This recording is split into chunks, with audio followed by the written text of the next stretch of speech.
Hello everyone, and peace of Christ to all of you. Please invite your friends and let us have some good time together. First of all, I received some emails about my books. People are thanking me for writing those books, and they said they learned a lot of information. Well, this is the purpose of those books, and I'm glad that you like it. But please don't forget to leave your comment or review in Amazon about them. Now we go to the topic. You see, I used to go for hunting a lot before, but now not like before. And once we shot at the fox, and the fox is very deceiving. You know, when they say to you the fox is very smart, believe them. It's not a fairy tale. He lay down and he made himself as if he's dead. And one of the guys is with us. You know, the fox is dead, so that's it. You know, so he walked toward him, and the fox did not move until the person he bent down to pick him up, to grab him. And then the fox started running like crazy. And he ran exactly in the same direction where the guy is between us and him, so we cannot shoot at him again.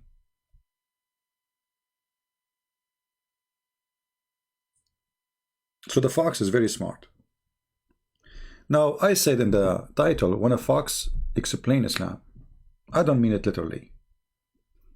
Because obviously those who try to explain Islam to us, they have nothing to do with foxes. If we read the comment the Muslims they give us, and I will show you some, you will see how much confused they are and how much they have no idea what to do or what to say. If we go like, you know, go up, see all the comments. By the way, be careful from those accounts who post those things. Those are porn. So don't click on them, don't go there. They are trying to make you click and go to their, you know, scam. I don't know. This one is in Indonesian language, so I have no idea what he's saying. Okay. So let us see some Muslim comments. We will skip for sure the Indonesian one because I have no idea what they are saying. As you know, I used to speak Indonesian, but what happened, the same as what happened to Zulqarnain happened to me. My people, they hit me in my head with the hammer. I get the first horn, and then I died, and then Allah, He resurrected me, and He sent me again. I opened my chat, and then my people hit me again with the hammer in my head, and this is how I got my second horn, and then they call me the Zulqarnain, the person with the two horns. Allahu Akbar. So since they hit me with the hammer, I forgot, you know, how to speak Indonesian. Sorry. So it says here, let us see. Jesus is not God. Jesus is mighty prophet. Prophet. This is how you say the word prophet. Prophet. Prophet. Anyway, I feel better about my English now. So, okay, my friend, take it easy, take it easy, take it easy. You see, the funny thing about the Muslim, we just made a video showing them that their God, he believed that cat is created from the sneeze of shaitan, the sneeze of the lion, sorry. And the shaitan, he got inside the ship of Noah because he held the tail of the donkey. And what the Muslim, he says to us after watching the video, Jesus is not God. He's not God. Jesus is mighty prophet. Prophet. He's not God. What does that to do with topic? He's not God. So the problem of a Muslim is not Muhammad saying all those fairy tale stories, stupid stories. He's a problem. Jesus is not God. It doesn't matter how stupid the Quran, how stupid the Hadith, how stupid Muhammad is. The problem is Jesus is not God. So Jesus is a problem for Muhammadan. Because this is a stupid concept. Okay, most of a priest revert to Islam like who? Who is the most of the priests? Most of them. We have nobody left. Like who? The guy who claimed to be a priest was his name. His wife, she called him useless, as he said. Before he converted to Islam, his name is useless. He claimed to was a youth minister. Where? Youth minister? A guy in this age, he was a youth minister, and he had not even one single picture of him being a minister in a church. So my friend, who do convert to Islam, they will leave Islam sooner or later unless you pay them salary. And that's what happened to this guy. But the truth is, we have people leaving Islam left and right. I mean, since the beginning of the year, which is not long time ago, the first 7 days of the year, almost we have every day, we have somebody leaving Islam live on air. Here, alone, with me, no. So take it easy. It doesn't matter how many people they convert to Islam, they will leave Islam sooner or later, you know, because if somebody convert to Islam, because you Muslims give him false translation, you know, you don't tell them the truth about Islam, and you Muslims don't even know what Islam is about. So how you can even convert people except by, you know, using some kind of trickery, you know, like Islam is a beautiful religion, Islam make people equal. You go to the black people, you say to them, Islam is against slavery. When Muhammad is the one who used to buy and sell slaves, he had thousands of slaves, not hundreds, not one, not two. Each wife of his wife, she have a house, and each one of them, she have many servant slaves. But in the front of the black people, you say to them, Islam is against slavery. Look at Bilal. Bilal was a slave. Bilal, you know, Muhammad died, and Bilal is still as a slave. That's why Bilal said to Abu Bakr, if you bought me for the sake of Allah, well, you know, then free me for the sake of Allah. If you bought me for the sake of yourself, then, you know, keep me for yourself. Hypocrite. That's what he meant. He meant hypocrite. They keep promising him freedom, saying to him, you will go to heaven. And the poor guy, he's a slave. And then hell is waiting for you. Okay, okay, hell is waiting for me. Isn't it better than going to heaven? And then there is thousands of horny women. They will jump on me. I mean, what I did to Allah. So if I can convert right now to Islam, what I will have? I will have 70 years orgasm. Is that a penalty or it's a reward? I want to understand, I mean, the concept of heaven in Islam. When you say to me, my private part will be endless, is that fun? How you can walk with it?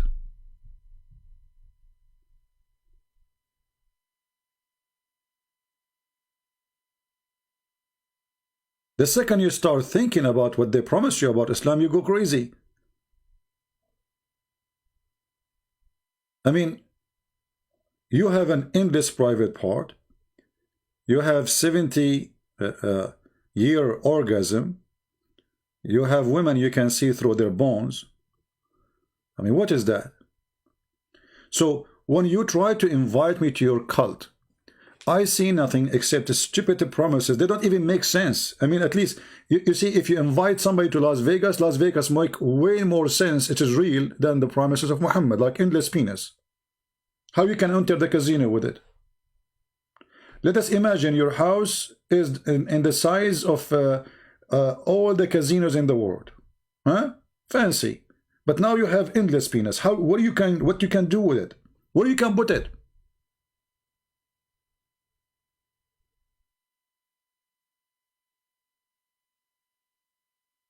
So when a Muhammadan speak about hell and heaven, we die laughing. I mean, what hell, what heaven, what are you talking about? Look who is talking. Secondly, isn't it your prophet? He says the Christians and even the Sabians who worship the stars, they will go to heaven, and the Jews too. And he said that in his time, not to the previous Christians. He was saying that to people in front of him. So how your prophet, he promised us to go to heaven, which means I will have an endless private part. I will take a picture for it, some, you know, one day when I go to heaven, excuse my language, you know, just to prove it that it's true, because Christian Prince making fun of it, he don't believe it. So when we go to heaven, I'm going to take a selfie for it. Send it to you. Post it in Twitter, you know, Twitter program. Yeah. Whoever, those who become believers, the Muslims, and the Jews, and the Christian, and the Sabian, and who believe in the day of the of God and the day of judgment, and strive righteously, you know, they will receive reward and will go to heaven. We will go to heaven. Well, don't Muhammad knew that the Christians at that time, they worship Jesus? In his time? Isn't it the same book says the Christian, they worship Jesus?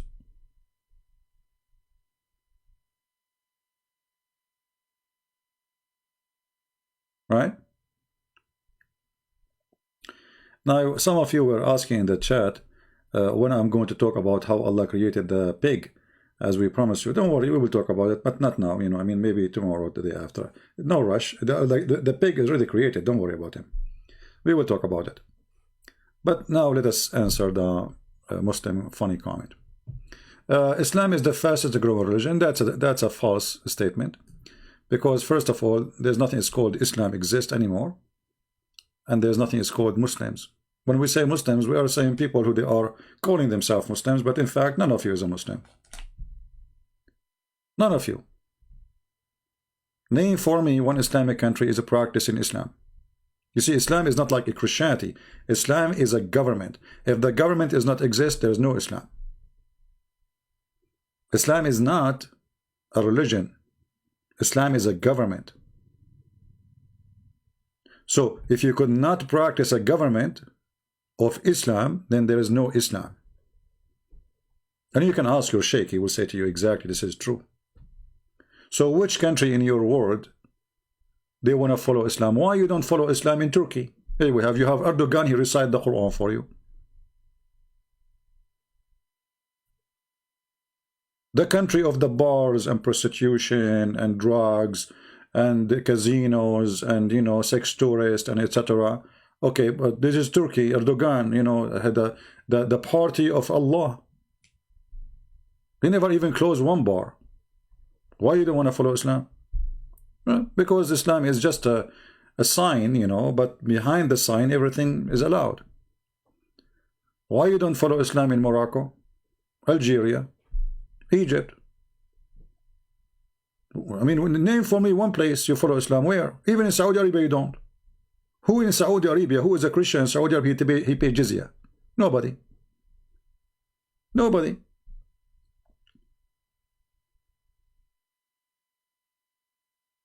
So when they speak about Islam, this is the leftover of Islam. There's nothing called Islam anymore.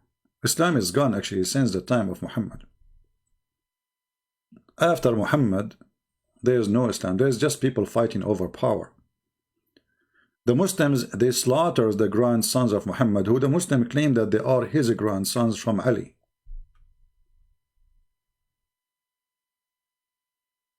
The Muslims killed the caliphate. For Islam is a government. Muslims are fighting over power. They don't care for God. Who killed the caliphate? Who killed Uthman? Who killed all your caliphate? The Christians? No. The Jews? No. The Muslims? Yes. So which Muslims are we talking about? Yeah, this guy, his name is Tim. He's a kid. This guy, he was the Pope, by the way. He was the Pope for 2 days, and then he became a patriarch in Greece for 3 days, and then he became a sheikh in Egypt. And this guy is a kid, you know, we will go there. Now we have another Muhammadan saying, Jesus was circumcised, so why Christian not circumcised? I guess circumcised in the is the Bible, the word of God, or King James? You know, here you see the stupidity. King James is a translation, Abdul. It's not a Bible called King James.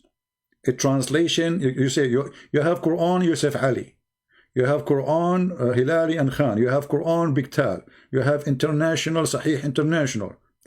King James is not a name of a Bible, it's a name of a translation. Stop being a fool. Secondly, as long you are a person who supports circumcision, can you show me where your prophet is circumcised? How you are a prophet? He told you to circumcise yourself, but he never did. Muslims, Muhammad, he claimed to become a prophet at the age of 40. Where the story of his circumcision? Any Muslim want to show us? If there is any Muslim, it's a challenge for you. We have the whole Quran, and we have the hadith, and I want you to show me where Muhammad gets circumcision. Right? All right, people, don't flood the text with the same question. I saw you about the caliphate. We will see. And then he says, is it true? You know, first of all, circumcision. When Jesus, he did circumcision, because first, Jesus is born of the Jews. He is born between the Jews. And he was circumcised in a young age. Circumcision is a must for everyone who is born of the children of Israel. So when Jesus, he did that, he is following the tradition and the law. His family, they are following that. In the same time, Jesus, he made it clear, you know, circumcision made for a reason. It's made for a reason. It's better for health, better for fighting illness and diseases, especially at that time. So it was made for a reason. It was, you know, God do not care for a little tiny piece of skin in your private part. This is not for God. You are not doing it for God. You are anything God, he said to the person to do, he asked him to do for his benefit. And that's why Jesus said about Saturday, he said, Sabbath was made for the man, not the man was made for Sabbath. God don't care really for the day, he cares for you. The day is made for you. So God, he knew that some people abusing his authority, you know, forcing their servant to work 24 hours, 7 days a week, and they give them no break. So enforcing the Sabbath was for the benefit of the man, against the greed of the man.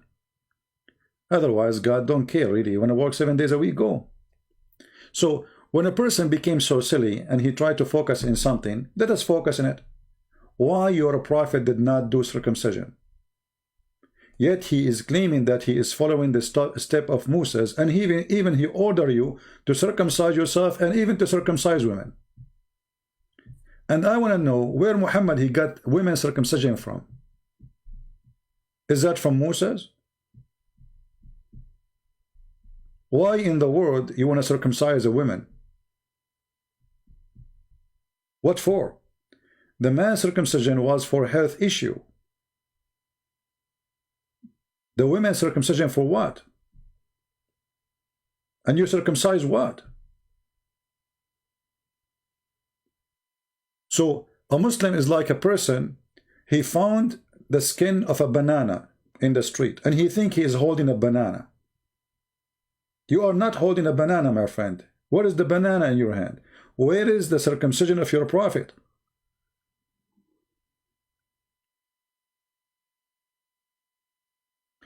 And I will go with you now. As long you are talking about circumcision which is given to Moses, Allah, he gave the Jews order to keep the Sabbath. Why you don't follow the Sabbath? Why you Muslims, you claim that Muhammad is following the step of Moses? How come Sabbath is not important for you? Sabbath is important for us as a Christians.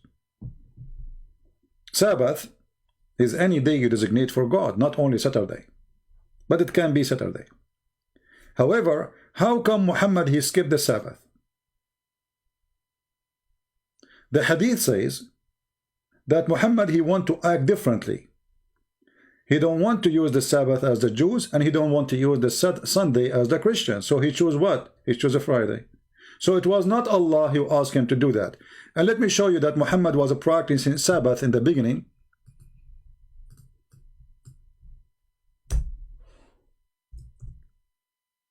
Because he lived, you know, he did live with the Jews.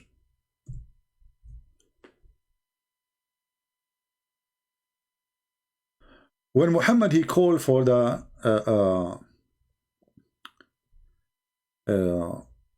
prayer, nobody come. Which day? Which day is that? That was Sabbath, not a Friday. Read carefully. Believers in Friday, when the call for a prayer is made, try to attend the prayer. It says here Friday, how it is Saturday. Well, the Sabbath for the Jews started or start from the sunset at Friday. It's not like now, you wait until 12 o'clock and that will be a new day. So, in the day of a Friday, because the Muslims are practicing the Jewish tradition, for Muhammad is a puppy, follow the Jews. Everybody want to go and buy his stuff before all stores close down, because by Friday afternoon, the market is closed. So in Friday, nobody come to pray. Why? Because Friday is going to be Saturday soon. So Muhammad, he had to make a special verse for a Friday prayer. Why the Muslims are not coming? I mean, why there's no problem in Thursday? The Muslims, they pray 5 times a day in the mosque. Not only in Friday. These people, they think it's only Friday. No. They have to pray. It's better to pray Jama'ah, which means group, in the mosque. 5 times a day. So why only Friday was a problem? Because in a Friday, the Jews will shut down. And Muhammad was following the Jews. This is why Muhammad, he was praying toward Jerusalem. He is a Jewish puppy. He tried to imitate the Jews and to look like a Jew, to act like a Jew, but he's not. And the Jews refused him.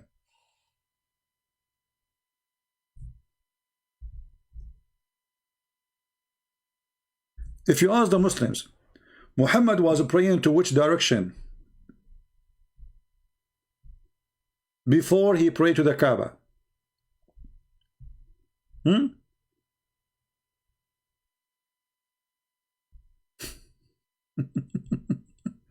They would say to you, Jerusalem. Why? Why you are praying to Jerusalem and the Kaaba is next door to you?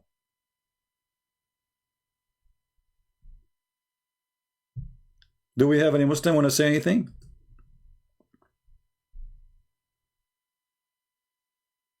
Why he was praying to Jerusalem, and then why he ignored Jerusalem?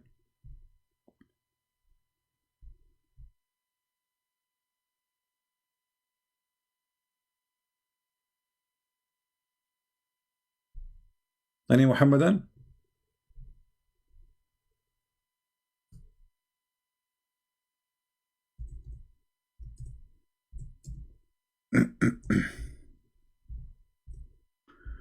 If we go in the Quran,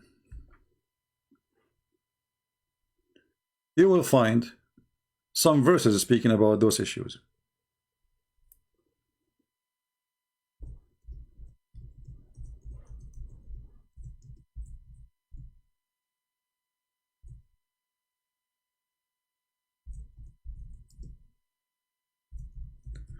Let us see.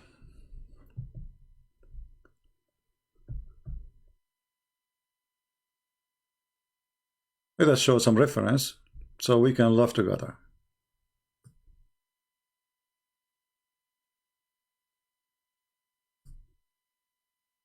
And I changed any Muslim to give us an answer for those things. In chapter 2, verse 144, let us open the screen.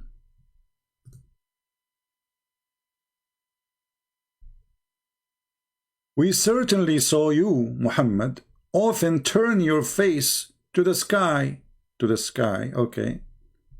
So we shall instruct you to face Qibla that you like.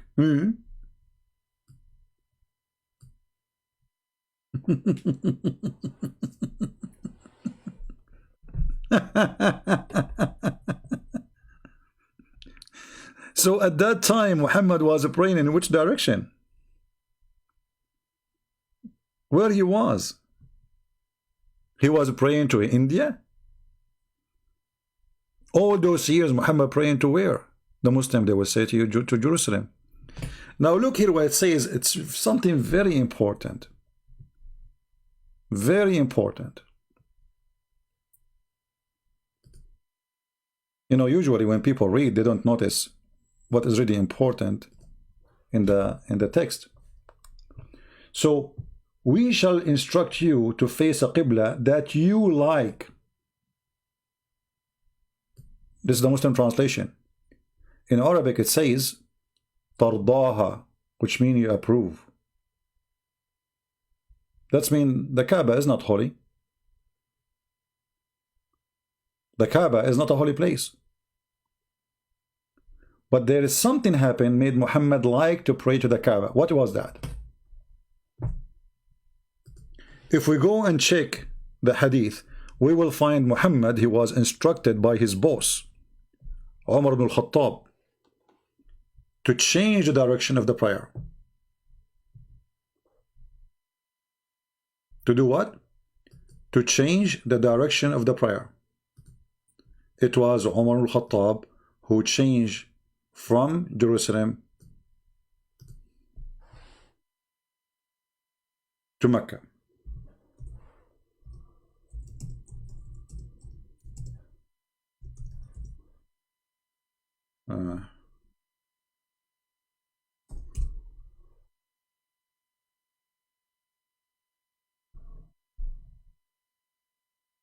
As you see, this is Sahih Hadith, so the Muslim cannot say this is fabrication. Umar, he said, Allah agreed with me in three things. Allah agreed with Umar. Umar. Who is the Prophet in Islam? Umar. Actually, Muhammad, he says, if there is a Prophet will come after me, it's going to be Umar. Umar, he said, I agreed with Allah in three things. Or, my Lord agreed with me in three things. Oh Allah. And etc. He count how many of them. Okay, what is exactly Allah he agreed with Umar? The divorce and the exchange of the wives of Muhammad, the hijab, and the Kaaba.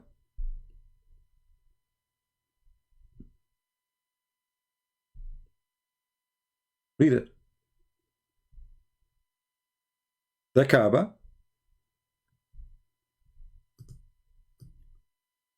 I said, O Allah Messenger, would that you took the station of Abraham as a place of a prayer? Who said that? Umar.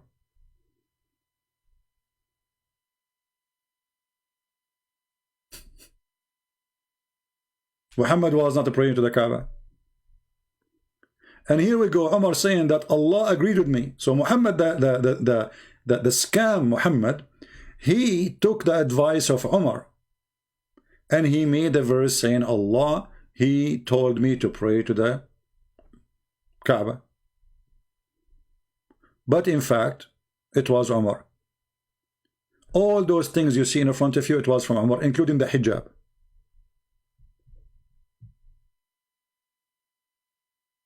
And always when Muhammad, he want to make people follow something, he say, Allah said that to me. When the fact, as you see, it was Umar who said that to him. And then you will find that the Quran came as I said, Umar, he said. Allah not only he take the words of Umar, no, Allah he copied it. So the verses came down as I said.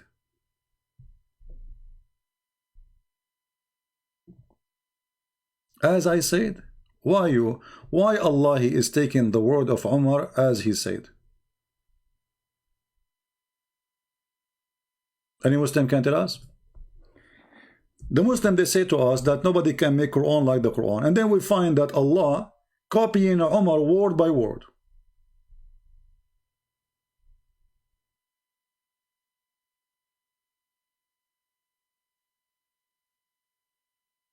What do you think?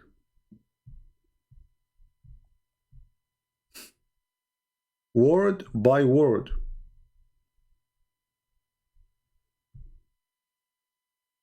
But Muslim, they say nobody can make Quran.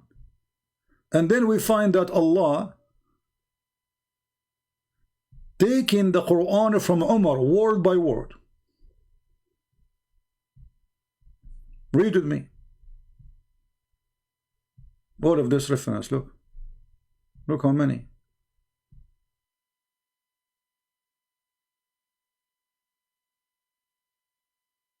Look how many. And here you see something very important. Anyone notice with me what is the last line in this hadith here? I will give you the link for this hadith. Do you notice the last line, guys? Anyone notice something really, really horrible? Do you? What do you notice? What is the problem there?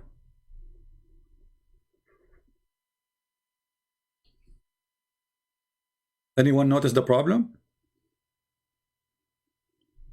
So this verse came the same as I had said was revealed. The same what? The same what? The same I had said.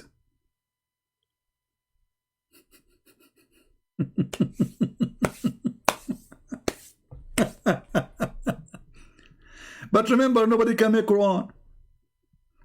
So Allah is copying Quran from Umar. So Muhammad the scam, he took what Umar said and he made a Quran, as simple as that. So the verse revealed the same as I have said. I mean, do you want more proof?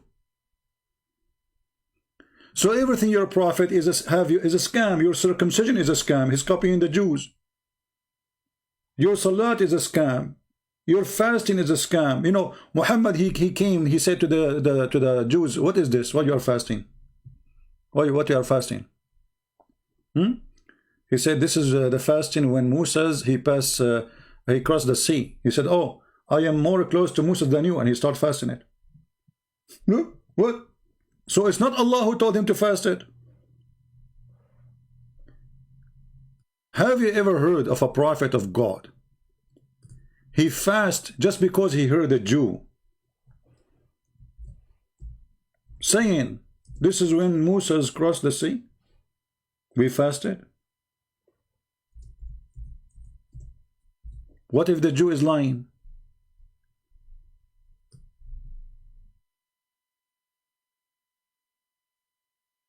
Read carefully and love.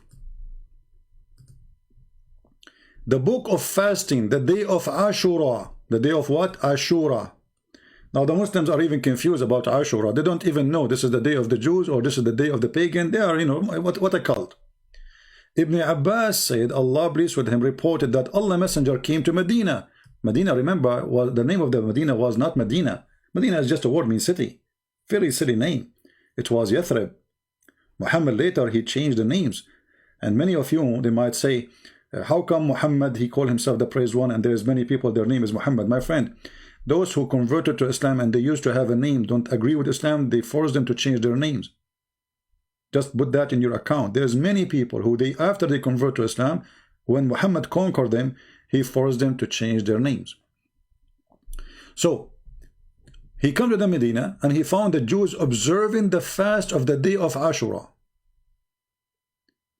They, the Jews, were asked about it and they said, it is the day which Allah granted victory to Moses and his people, children of Israel, over the Pharaoh, and we observe it, fast out gratitude to him. Upon this, the Messenger of Allah said, we have a closer connection with Musa than you. And then he command and observe the fast of that day. Do you see it?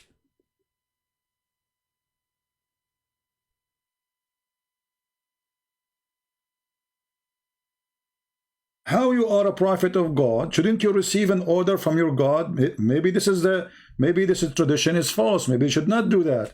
Shouldn't Muhammad wait for Allah to say to him, fast that day? This is fasting. This is not a joke. Just because the Jews are fasting that day, Muhammad, he make it a fasting day. And yes, Abi, this is a pagan day? The Muslims are confused. If you search for the word Ashura, like here it says the Jews were fasting, right?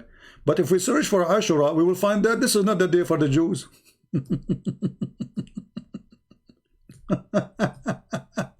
Welcome to Islam. If I search right now, I will do this in front of you. If I take the word Ashura and I search it in the search engine, and remember, I was going to make the video short. I wasn't planning to come, actually. It's very cold. But why is not copying correctly? Let us try again. So we copy the word and we will post it in the search engine. All right. Read how many hadith about this day. He heard that Ibn Abbas, when he asked about the fast of Ashura, I said I did not know that the Prophet fasted any day because it's virtue, it's okay, except the day, meaning the month of Ramadan, and the day of Ashura. So Muhammad, he used to fast Ashura first, and then Ramadan came after. Muhammad, he said even Ashura can, even if you fast it, it can delete your sin, can erase your sin. The Messenger of Allah observed someone fasting on the day of Ashura and command to fast that day. Okay. Muhammad, later he changed his mind. The Prophet says whoever wishes may fast on the day of Ashura. What a prophet. Okay. All those hadith, and look what Muhammad said here about this day. The Messenger of Allah was asked about observing the fasting of Ashura. He said if you fast it, is going to erase the sin of the preceding year. Look how important it is. One day. Later the Muslim forget about it. Suddenly Muhammad, he came with Ramadan, which is coming from the Sabian. The Sabian, they fast Ramadan. And he canceled. This is why he's saying whoever wants you, if you wish, fast it.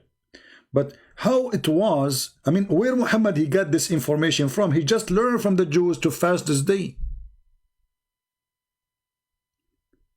If this guy, he learned that this day is a Jew fasting day, how he come to know that if you fast this day is going to erase your sin for the preceding year? You see the scam?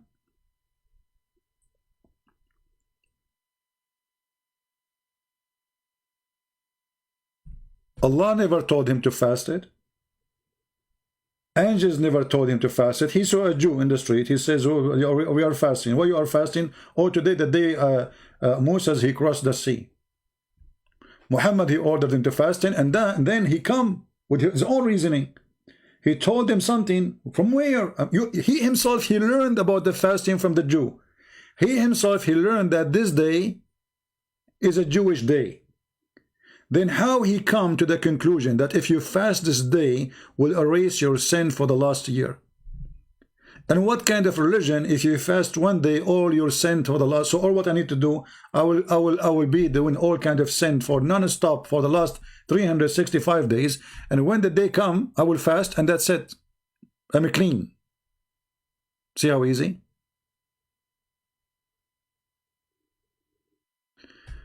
Jamal Youssef is saying to me something. Okay, Jamal, let us show you what Jamal, he said. Where is the word of Jamal? Where is the word of Jamal? Okay, thank you, Jamal, for the advice. Jamal Youssef, he cannot answer us, so he's upset. Smile, Jamal, we took a selfie for you. Jamal, he cannot tell us why Muhammad was praying to Jerusalem and then Umar, he changed it to the Kaaba, which means Umar is the one who made the Quran and Umar is Allah. Jamal cannot explain to us why fasting Ashura can erase the sin of the previous year when Muhammad, he just learned about it from the Jews. So what Jamal, he suggests to us? How about you get off your ass and follow your religion, go pray or something? Are you following your religion? You don't. If you follow your religion, you should not open a TV, you should not listen to music, you should not watch computer, you should not be here, you should not use anything made by the kuffar, you should not eat their food, you should not, even the food, by the way, they say to you that the food of the Christians is halal. So why you are saying I want to eat halal food? If the food of the Christian is halal for you, why you go in the market buying halal food? If anything the Christian do is halal. Hypocrite people. So anyway, you pray, but you don't. You pray to who? If I ask you now, Jamal, you pray to who? You don't know. Who's Allah? I don't know. Who's Allah? You have no idea. I challenged Mr. Jamal if he would like to call me and tell me who is Allah. What do you think, guys? Do Jamal dare to call and just tell us who is Allah? You pray, okay, you pray to who? A God, he have two hands in the right shoulder. He have one shin. And he sit in a chair. Any other information? No, they are not Abrahamic. You see, this is the biggest fat lie. You hear it in TV. Yeah, you are watching too much Trump, my friend. This is in the movie of Trump and Israel, the peace agreement of Abraham. The fact is, Islam is not Abrahamic. What make Islam Abrahamic? Tell me. Did Abraham kiss black stones? Did he? Show us. Did Abraham, even the Muslims, they say that Abraham, he built the Kaaba. Can you prove that? Anyone knows how we can refute the lie which Muhammad and they repeat from Muhammad? They are victim of Muhammad. I feel sorry for them. How we can refute the lie of Muhammad that Abraham, he built or he raised the Kaaba, because the first one who built the Kaaba supposedly is Adam, and before him the angels. Anyone remember how we can refute this lie?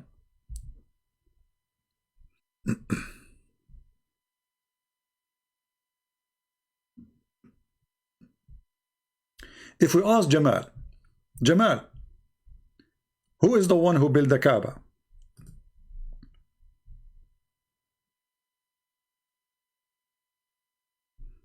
Can you prove that Moses parted the sea? Well, you know, this is a good question. Can you prove that? So let me ask you the same question. How you believe in it then?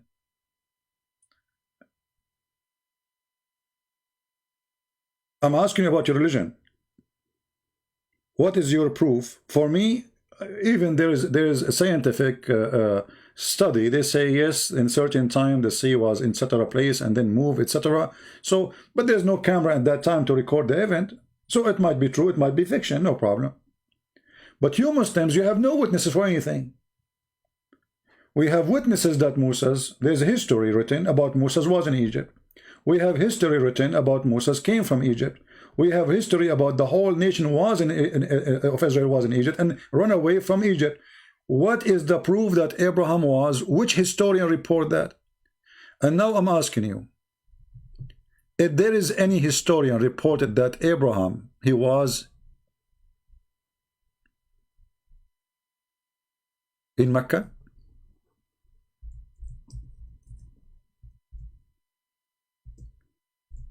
Anyone?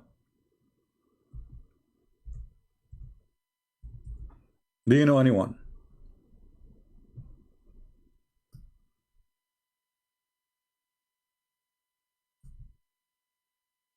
Nobody.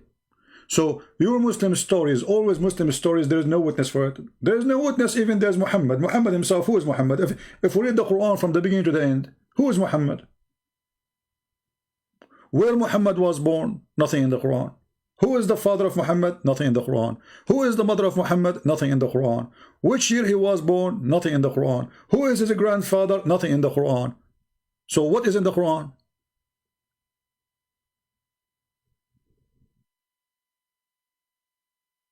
Now I ask question, I said, do you know how we can refute the lie that Abraham, he built the Kaaba? Anyone remember?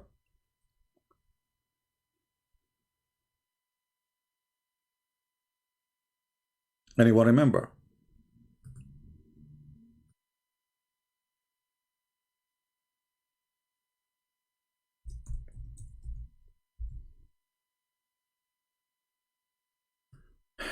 If we read the Quran, chapter 2 speak about from 125, 127, etc.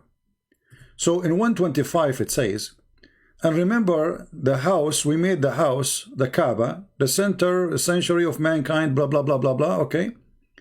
It doesn't say really mankind, it says for people of the Arab. And then it says here that they took from the station of Abraham. Why the Kaaba was the house of Abraham? In Arabic here it says Maqam Ibrahim. Maqam is a place of living. Abraham was living in that house. So this is not the house of Allah. And if you ask Jamal and the Muslims, was Abraham a prophet? They will say yes. Okay, was Ishmael a prophet? They will say yes. Okay.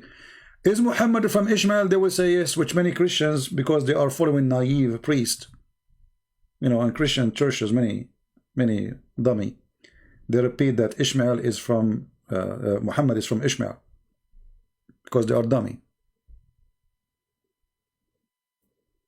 I remember Abraham, okay. I remember Ishmael, okay. What about them? Abraham and Ishmael is the one who raised the Kaaba, because Kaaba was destroyed by the flood of Noah. And there's a mountain, you know, next to the Kaaba in Mecca. He hid the black stone inside his belly. So when the flood is over, the mountain, he spit the stone out so Abraham can see it. And he put it back. So now, if you ask the Muslims, they will say that Abraham was there, Ishmael was there, and even Ishmael is the grandfather of Muhammad.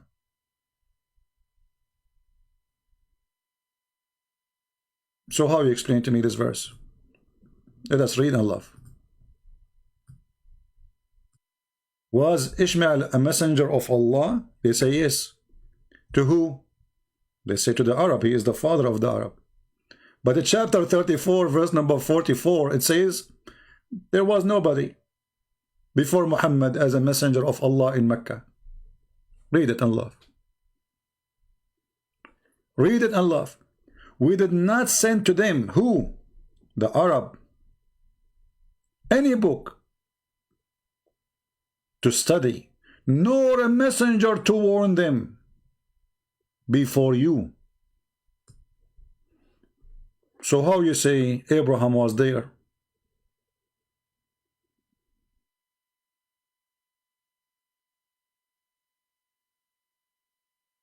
Any Muslim? How you like yourself saying Abraham was there and Ishmael was there, and now this verse saying there's nobody before Muhammad came to the Arab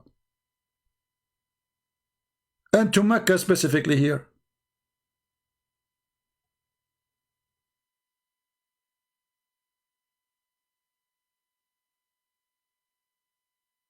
Obviously the Quran is a book of fabrication.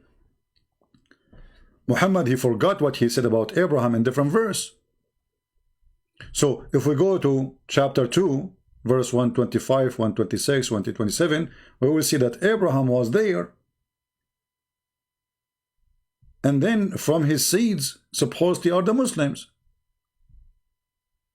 Because Abraham, he said, make us Muslims.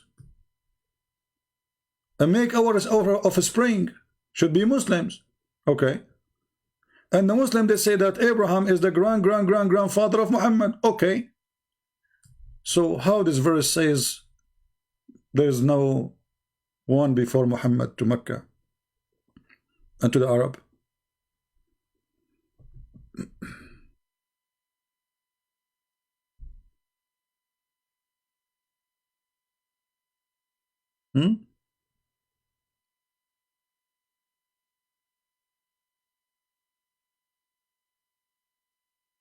Ahmad Ma'ruf, he's saying, show me a mistake. I mean, I'm showing you a mistake. So what I'm showing you? Shish kebab? What I'm showing you, Ahmad Ma'ruf? Ahmad Ma'ruf is asking us to show you a mistake in the Quran. Everything in the Quran is, the Quran itself is a mistake.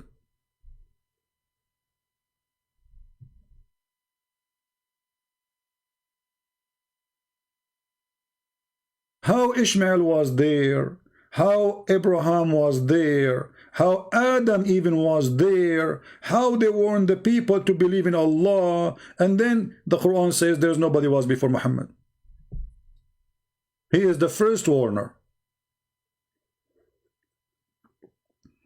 The Muslim, they say that Abraham have a book, Ishmael have a book.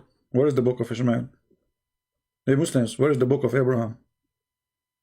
What happened? Where's it gone? I mean, all the books before Islam is gone. What's wrong with this God, Allah? Whatever books he sent, they fly? Okay, so Abraham have a book, Ishmael have a book, and yet the Quran says there was nobody before Muhammad as a warner, and no books was sent to them. So the Christians who was living there, they are who? I mean, have you ever heard of a stupidity like this?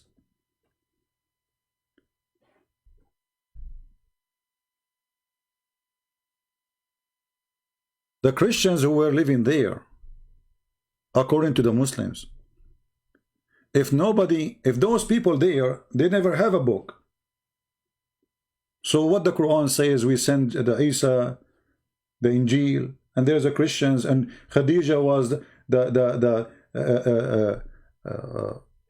niece of Waraq ibn Nawfal, or the supposedly he is like her uncle from, like, you know, little bit far, which is really the real father of Muhammad, but he was a priest supposedly according to Muhammad.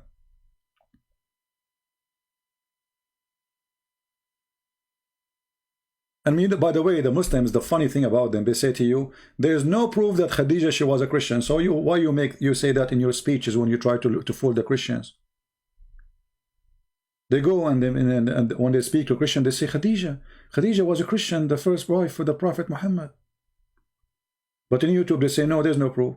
Well, we can prove that easy. You know, those people in YouTube, they are a bunch of dummies. Those who claim to have knowledge.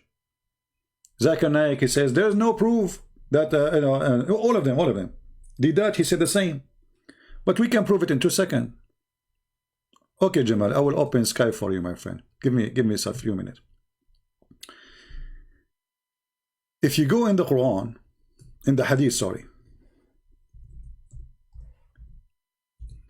If somebody says to you that there's no way to prove that Khadija, she was a Christian, what do? You go to this Hadith. When Muhammad received the Quran from the angel Jibreel, and the angel Jibreel squeezed him 3 times and no mayonnaise came out. And then Muhammad, he came at home and he could not find an answer for what happened. He didn't know what happened. He's scared. He's terrified. The Hadith described that. He was shaking. He was freaking out. He cover me, the thiruni. So Muhammad was freaking out. And then what Khadija, she did? Khadija, she took him from his hand and she took him to Waraq ibn Nawfal. See, he came scared, terrified, cover me. And then Khadija, he said to her, oh Khadija, what's wrong with me? Muhammad, you are crazy, you are mentally ill. This is what's wrong with you, you saw nothing. Then he told her about what happened to him. And then he said, I fear that something may happen to me. Muhammad, he lost his mind. Khadija said, never, but I have a glad tidings, for by Allah, you will never be disgraced. And then she took him to where? She accompanied him to Waraq ibn Nawfal, the priest. So when they say Khadija was not a Christian, according to them, and by the way, she is not a Christian, she is Nasara. It's a Christian cult, like Jehovah's Witnesses. So she was not a Christian cult. So if she is not Christian, why she take him to the Christian priest? You know what I mean? I mean, you have your husband have a problem. And what do? You take him to the Christian priest?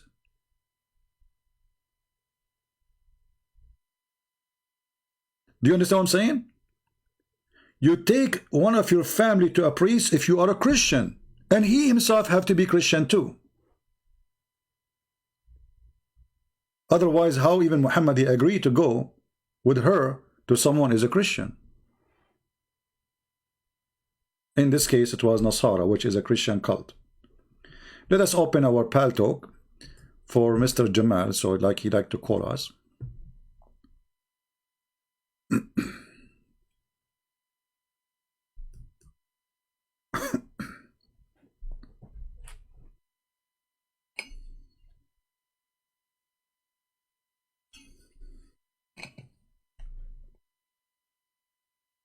All right.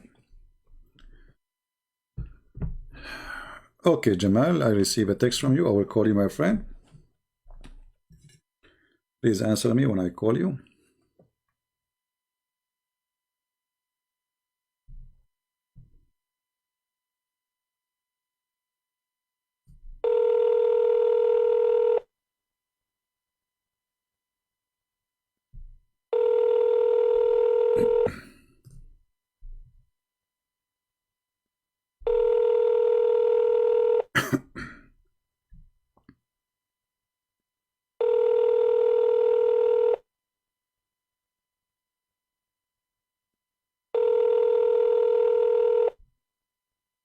Jamal is not answering.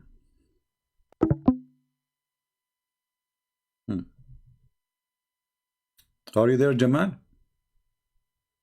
What happened? Let us call you again.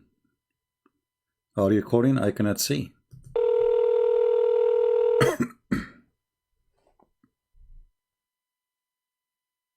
Hello?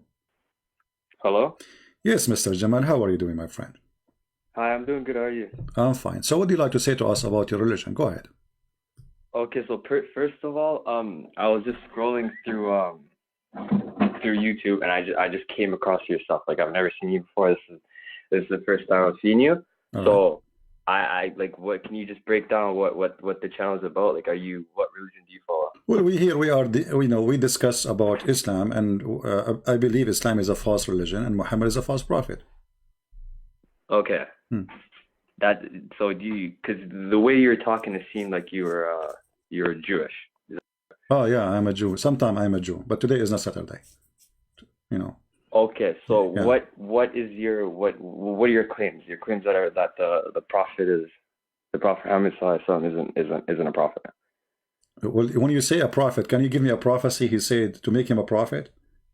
When you say somebody is a prophet, he prophesy. Give me, here we go, the Quran in front of me.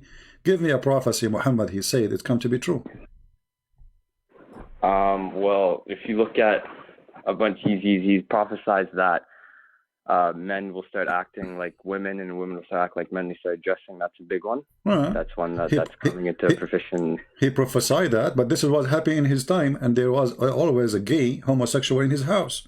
And your prophet was a gay. He's prophesied and your prophet was a homosexual himself. The Prophet was a homosexual. Yes. Do you kiss? Based on what? Do you kiss men down their belly? I do not personally, and I've never seen anything in either the Quran or the Hadith that All right, here we go. That says that. Well, this is your prophet hugging and kissing a man, exchanging kissing and hugging, and where they are kissing down their belly. Read carefully. Abu Abdul Rahman, etc., quoting blah blah blah. It's here. It said, blah blah blah blah blah blah blah blah blah. Okay, and then it says, while he was giving to Justin and was talking to the people and making them laugh, the prophet poked him under his ribs with a stick. He said, "Let me take retaliation." He said, "Take retaliation." He said, "Huh, you are wearing a shirt, but I am not."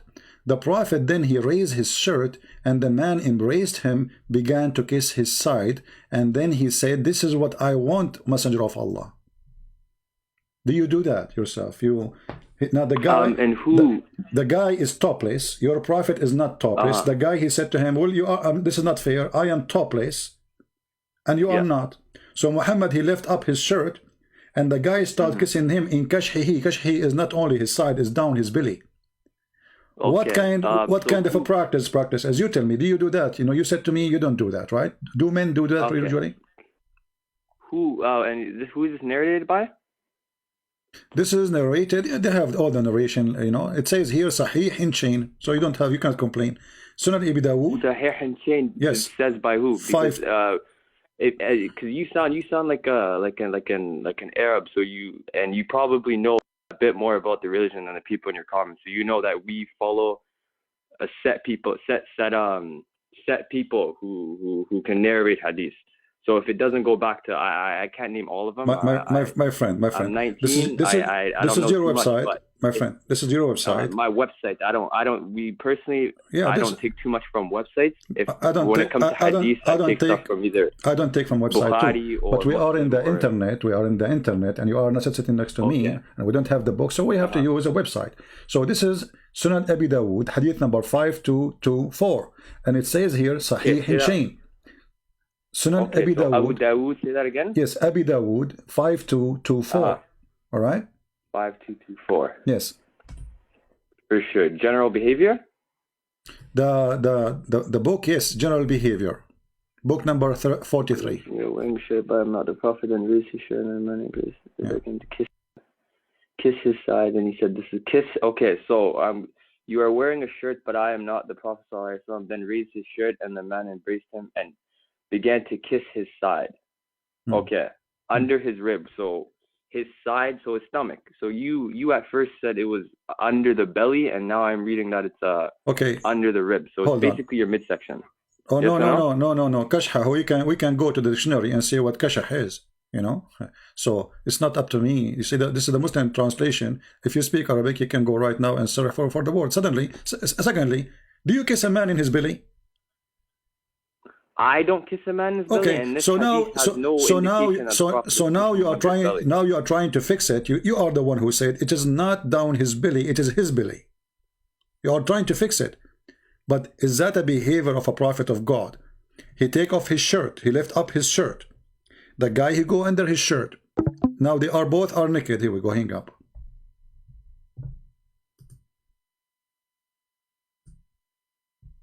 Where do you go?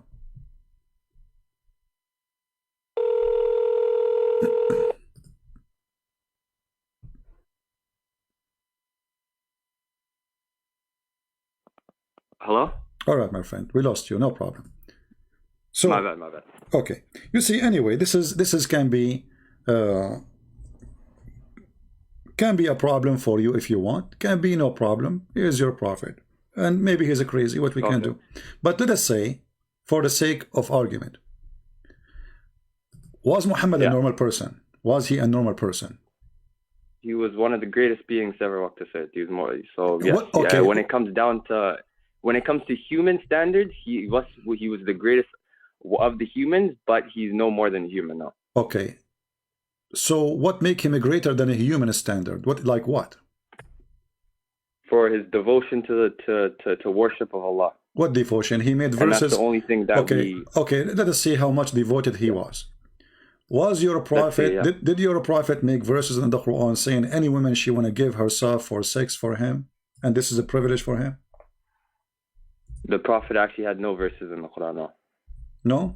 Okay. The Prophet has nothing to do with the Quran. The Quran is from Allah. Okay, so why Allah, he made a verse for him says any woman she want to give herself to the Prophet? What does this have to do with Allah? Muhammad, can you say the verse again? Chapter 33, verse number 50. What is the verse? Chapter 33, verse number 50. No, yeah. Can you just repeat it, like just saying it?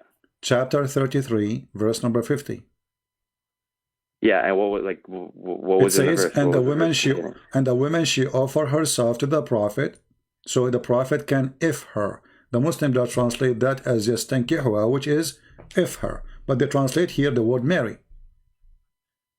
Yeah, nikah is a form of marry. Yeah, if nikah is pre-marriage. So that's not true. So if you want to take it as effing, that's up to you. But no, I've grown up my whole life with the word that I use is nikah. Okay, is marry. Yeah. If you go right now to Muslim chat room and program, and you enter the chat room and I say I want to do nikah, what will happen to you? What the Muslims would do? Are you okay? So I can tell by your accent that you're an Arab man. You see, my friend, why you don't answer? Why don't answer the question? Why don't answer the question? If you go to chat room right now, I've never been in the Arab chat room. No problem. But if you say if you go to a family, if you want to get married and you go and say I want to do nikah, they will shoot you because you are saying I want to do if your daughter. Personally, I've never used the word nikah in that manner. I don't know what chat rooms you're going in, brother. So thank you. So you agree, you Muslim, you don't use it. Why? Because it's a dirty word. Secondly, Why Allah? No, it's not. Nikah, brother. Nikah. Okay. Are you trying to... Okay. I speak Arabic. Are you trying to tell me that nikah doesn't mean marriage? Okay, that's wonderful. As long as you speak Arabic. I wanna make you... I don't speak too well. I speak decently, but I know enough that nikah is the Islamic version, I guess, the Islamic version of marriage. You get a nikah before you marry them. All right, no problem. Let us try to prove that if it's true or not. Okay. I will put for you something in the screen as long as you speak Arabic.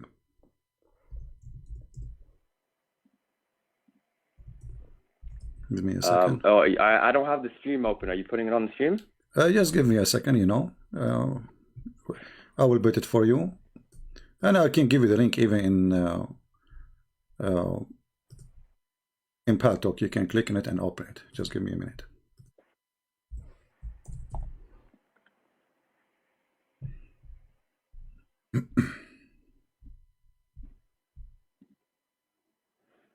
I'm just...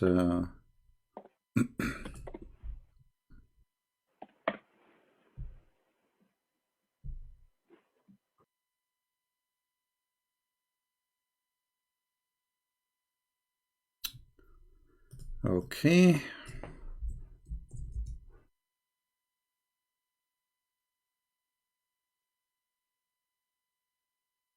You are a Muslim Sunni, right? Hello? Hello? Yeah, I'm a Muslim Sunni, yeah. All right, that's wonderful. And I think I was banned from your stream because I can't see it anymore, but... Why you are banned from my stream? I did not ban you. And you can see the stream anyway, even if you are banned in the chat. That doesn't make sense. I searched up Christian, but can't find anything, but... Anyways, yeah. Let me open the tafsir. This is tafsir Al-Qurtubi. I will give you the link in a second. Your YouTube is Christian Prince, right? My friend, in YouTube, there's tons of it. Let me give you the link so you can open it. Maybe you close it by mistake. Let me give you the link for the broadcast again. Click at the chat at the window we are chatting in PalTalk. This is the link. Here we go. Oh, sorry. Okay, no, I have it open. It's right here. Oh, sorry. I gave you the wrong link. Okay. I've got the stream open now. It's good now. All right, no problem. Okay. Let us see. Let me give you the link for the reference.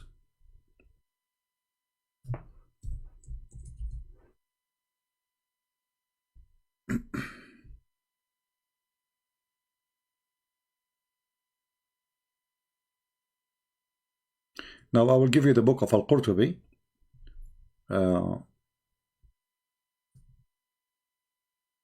Here we go.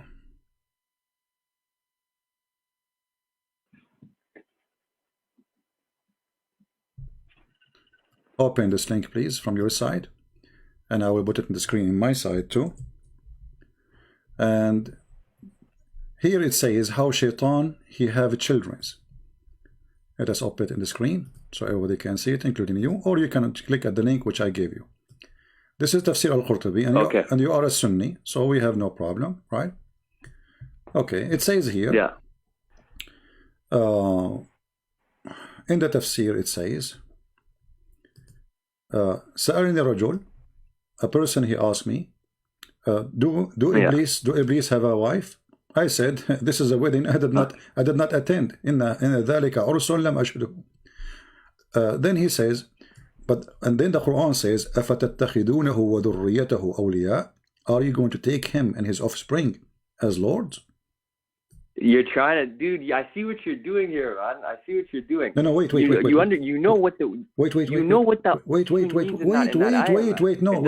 we are talking. Hold on. No, it means that. My friend, read. We are reading. It does, God. You know that. Okay, can you read for me? It says وقال مجاهد. Can you read from there? I'm sorry. Go. I'm sorry. Okay. You should go. I'm sorry.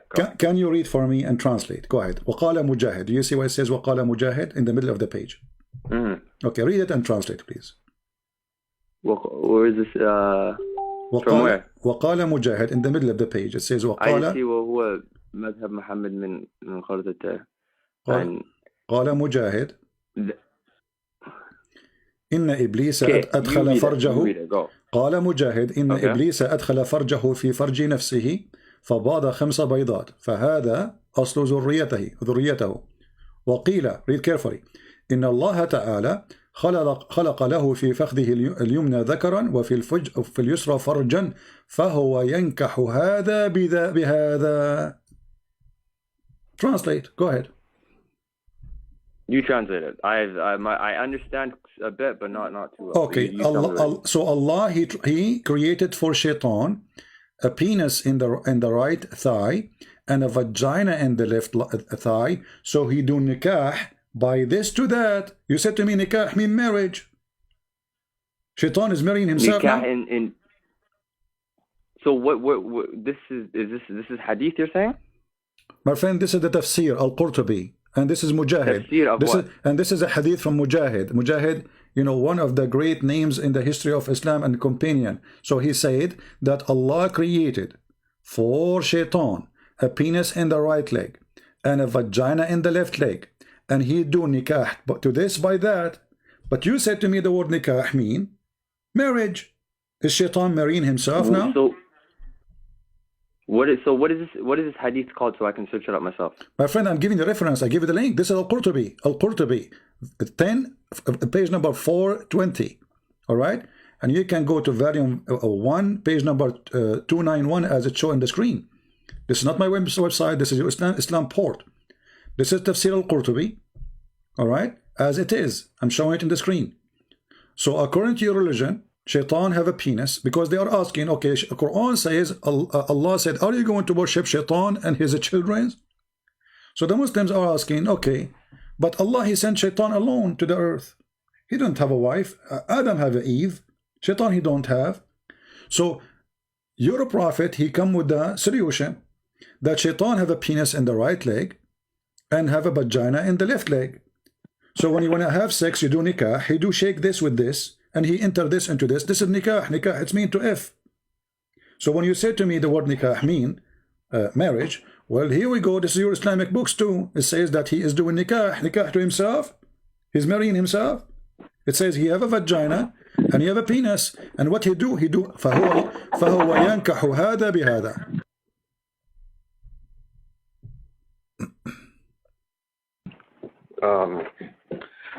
Okay. Clearly you've had this one set up for a bit. I don't have anything. I don't have any knowledge on this. No problem. I respect your honesty. So let us go back to zero. Forget about everything we said about the stupid things. I mean, this is stupid. Don't you agree? Shaitan have a penis in the right leg and vagina in the left leg. Personally, I've never heard about this. No problem. Tell me something you heard. What make you said Muhammad is a great person. He's great in what? He's a prophet. Is he a prophet? We lost him again.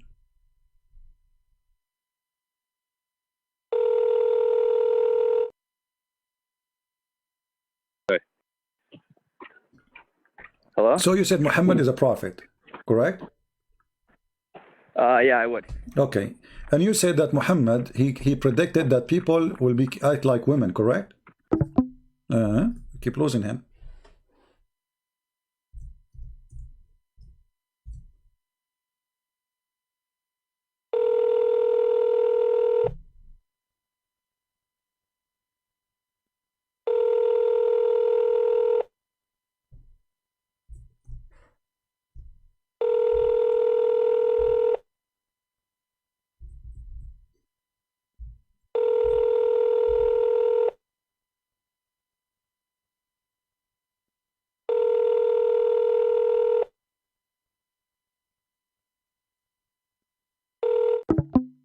He's not answering. Abu Sadat, why you don't call me and help your friend? Abu Sadat saying, read chapter 33, verse number 49. Let us see. Call me and let us see if you can do better. Instead of telling me, read the chapter 33, verse 49, I can go there. It still doesn't make any difference. Are you brave enough to come and call me and read it for me? Or you know what will happen if you call me. That's why you are hesitating. You don't dare. Here we go. Your friend is not even answering my call. Let us call him again. Hello? Yeah. Okay. You said to me that your prophet, he predicted that men they will act like women, and men will act like women. But gays and lesbian exist since before Muhammad, my friend. Isn't it the Quran? In chapter 4, verse number 15, speak about lesbian.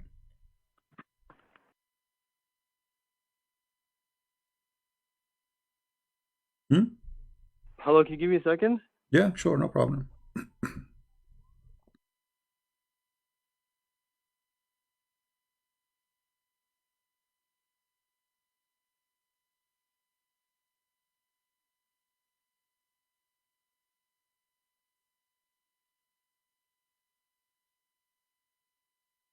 Yeah, hello. Can you just talk to this guy for a second, okay? Talk to who? It's my dad. He knows a bit more about this stuff. No so problem. You can. He is more than welcome. So we have to change now. Go to 0. Assalamu alaikum. Wa alaikum assalam. Ahlan wa sahlan. Yes. So we are talking with your son, and he said the Prophet Muhammad is a prophet. So I said to him, what make him prophet? Yes. What make him prophet? You know, when you say somebody is a prophet, what make him prophet? What made him a prophet is the message that he got from Allah. And what is that? I mean, a prophet, somebody is a prophesy, right? Somebody tell us about the future. Not only he give a message, I can give you a message now, claim to be a prophet too. No, you have to define a prophet. What does a prophet mean to you? Because a prophet is not what it means in English. A prophet in English is someone that prophesizes what happens in the future. But in Islam, that is not the definition of a prophet. So what is in Islam? In Islam, a prophet is a Nabi, and it's different from the English meaning of the word prophet. My friend, the word Nabi in Arabic, it's coming from the word tanabba'a, which means he tells the future. Yes. He told the future, so it's the same. No. It does not mean that he tells the future. So this is khata. How? It comes from the word naba, khabar. Okay. It comes with a khabar. It comes with a khabar with the information. No problem. So we can say, okay, so I can understand from you right now, according to you Muslims, Muhammad is not a prophet. Muhammad is a news teller. No, the Prophet ﷺ is a Nabi. He's not. Exactly. If we're going to speak in English, English was not the language that the religion was revealed in. We speak in Arabic. No problem. But you just told me the Prophet is a Nabi. But you just told me that he don't tell the future. So he tell what? He tell just the news, correct? The news both about the past, the future, and the present. Okay, but if not just the future. But if nobody tell you what is going to happen, if nobody knows what will happen in the future, that is a prophecy. If he is telling you what will happen in the future. See, you're mixing two things. You're using both English to defend your point and Arabic at the same time. You have to pick and choose.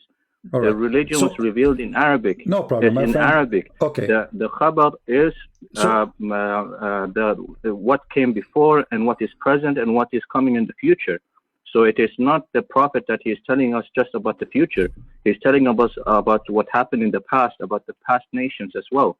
So you cannot just use one language to define and say he's not a prophet. No, we're not speaking in English. The prophet is a Nabi, Nabiyyun min Allah, Mursal. So you have to we have to, in order for us to have a discussion, we have to be on the same page from the beginning. We are not on the same page. You're saying a prophet, meaning he's telling just news. Okay, so what Muhammad told you to make him a prophet according to you? Like what? He received the revelation from Allah. That is what made him a prophet. Okay, what is the revelation? What is the revelation he received? You don't know the revelation? Yeah, what revelation? What he did? The Quran. What is the Quran? What is the Quran telling us? The Quran is telling us about, it guides us towards the straight path. It tells us about what happened in the past. It tells us about what happened at the time of the Prophet ﷺ. It tells us about what will happen in the future. Like what? Give me an example. Have you heard about the Ad and the Thamud? Okay. Fir'aun? All these people before us. Okay. Wal-Mu'tafikat. Okay, so I heard about them, but nothing Muhammad told me is true. As an example, I will give you an See, example. You're jumping. No, I'm not. You're jumping from. You're asking me a question, and then you're coming to your own conclusions. No, you asked me. No, you said, "What did Muhammad tell you about?" And I told you, Muhammad told me about this and that. Okay, and then you say nothing that Muhammad said was true. No problem. Tell me about something Muhammad he said it's true. About Fir'aun. Was Fir'aun not true? No, Fir'aun is not true because Muhammad he thinks Fir'aun is a name of a person, his family. This is his family. The Alu Fir'aun. No. That is your understanding. No. Okay, let us see. The Fara'ina is well known. Even there's only one pharaoh or many pharaoh? Many Fara'ina. So why your prophet he keeps saying Ala Fir'aun? Do you know why? Why? Because Musa was sent to one Fir'aun. He was not sent to all of them. Oh, okay, but he that said is the reason. But he said that's exactly what I'm saying. So if he sent only to one, then he should not say no. But see, Pharaoh. He thinks you asked me a question. He said, tell me something. My friend, no, hang on. Okay, hang on. What Al mean? You told me. What Al mean? Said no. Hang on. No, see, you're jumping. You asked me a question. You said, tell me one thing that your prophet said that was true. Yeah. I said Fir'aun. No now problem. you jump into another thing. My friend, the word Pharaoh is existing in the Bible too. My friend, it is a problem. The word Pharaoh, the word Pharaoh exists in thousands of books, including the Bible. No. That was not your question. Stick to your question. My question is, one question, let me repeat my question. I answered your question. Okay, let me repeat my question. And then you jump to other questions. Okay, I will make it simple. If you're going to ask me questions, I will make it simple. And give me the courtesy to answer the question. Can I make it simple? Can we make it simple? No, you cannot. Why you not? know why? Why? Because you have an agenda. Okay, I have an agenda. Me, you say what? You say to me, what was the thing that the Prophet ﷺ received? What made him a prophet? I answered your question. You came with another question. I answered your question. No, you did not with another question. Not answer. What did the Prophet say? There's a mistake here, my friend. So you don't want me. So you don't want me to report the mistake. You don't want me to report the error to cover that Muhammad is a false prophet. Okay, let me ask you. Which one Allah, according to Muhammad, which one Allah created first? The trees. I answered this, and then you come with another question. No. I'm not coming with another question. You are saying to me, Muhammad. Here we go. He will run away. He ran away. Hang up. Okay, here we go. Run away. He said, "You have your religion. I have mine." What a brave man. He said here, وَنَجَّيْنَاكُمْ مِنْ آلِ فَرْعَوْنَ. How you say Al Fir'aun? In the Quran it says Al Musa, Al Fir'aun, Al Ibrahim. Al is the people, the family. He thinks this is a family. He thinks Fir'aun is the name of a person. Al Musa. Al is not a word meaning that. Some people who don't speak Arabic, they say Al mean that. Don't be a fool. Al here mean the family. Alu Fir'aun, Alu Musa, Alu Ibrahim. Because he cannot defend, he hang up. What a shame.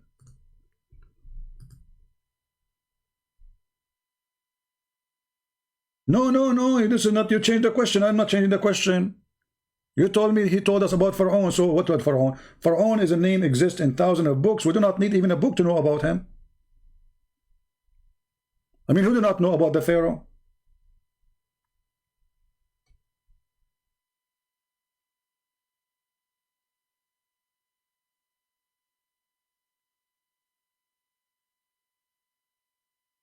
And why you hang up? What a great example to your son. He rejected. He rejected my call.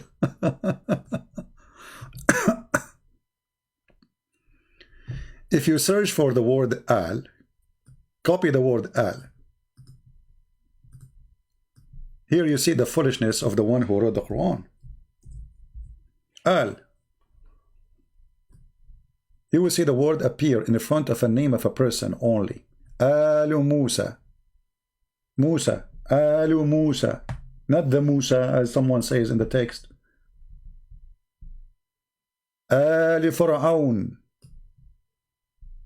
Ali Ibrahim. Ali Yaqub. Al Yaqub, Jacob. Al Pharaoh. Al Lut. So the one who wrote the Quran, he thinks Pharaoh is the name of a man.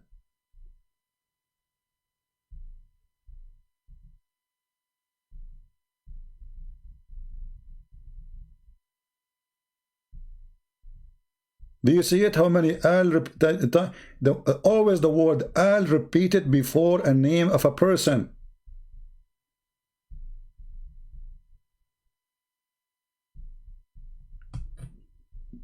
Who is next? Are you sure I have an agenda? I'm here to teach people about the cult of Islam. So agenda, what agenda?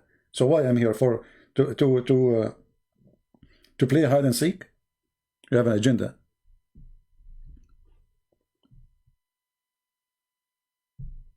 And the second I ask him, okay, what kind of God? I mean, what kind of God do not know which one he created first? The trees or the stars? He run away.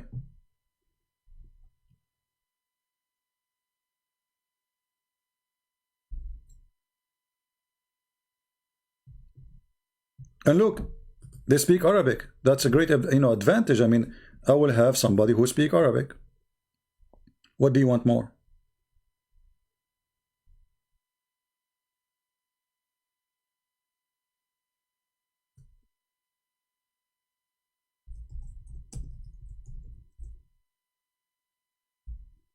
They speak Arabic.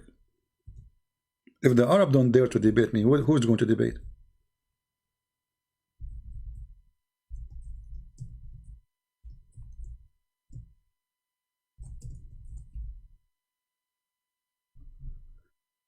Do we have any Muslim?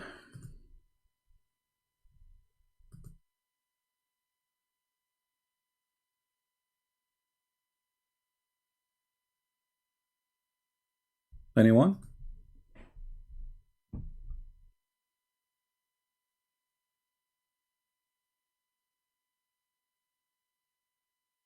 Nobody? All right. Well, what a drama.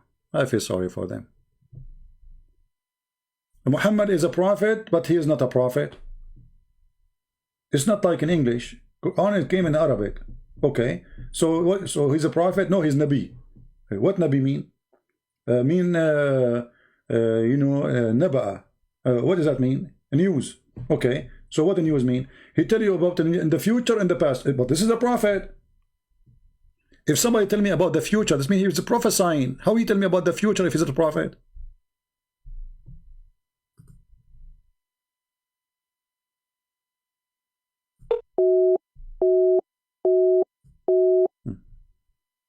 What I'm calling him.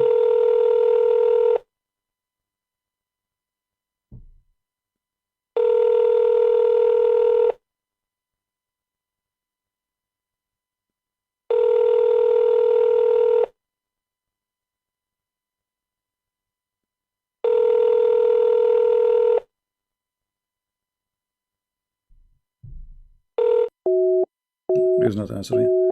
He said call me, but he is not answering. I don't know.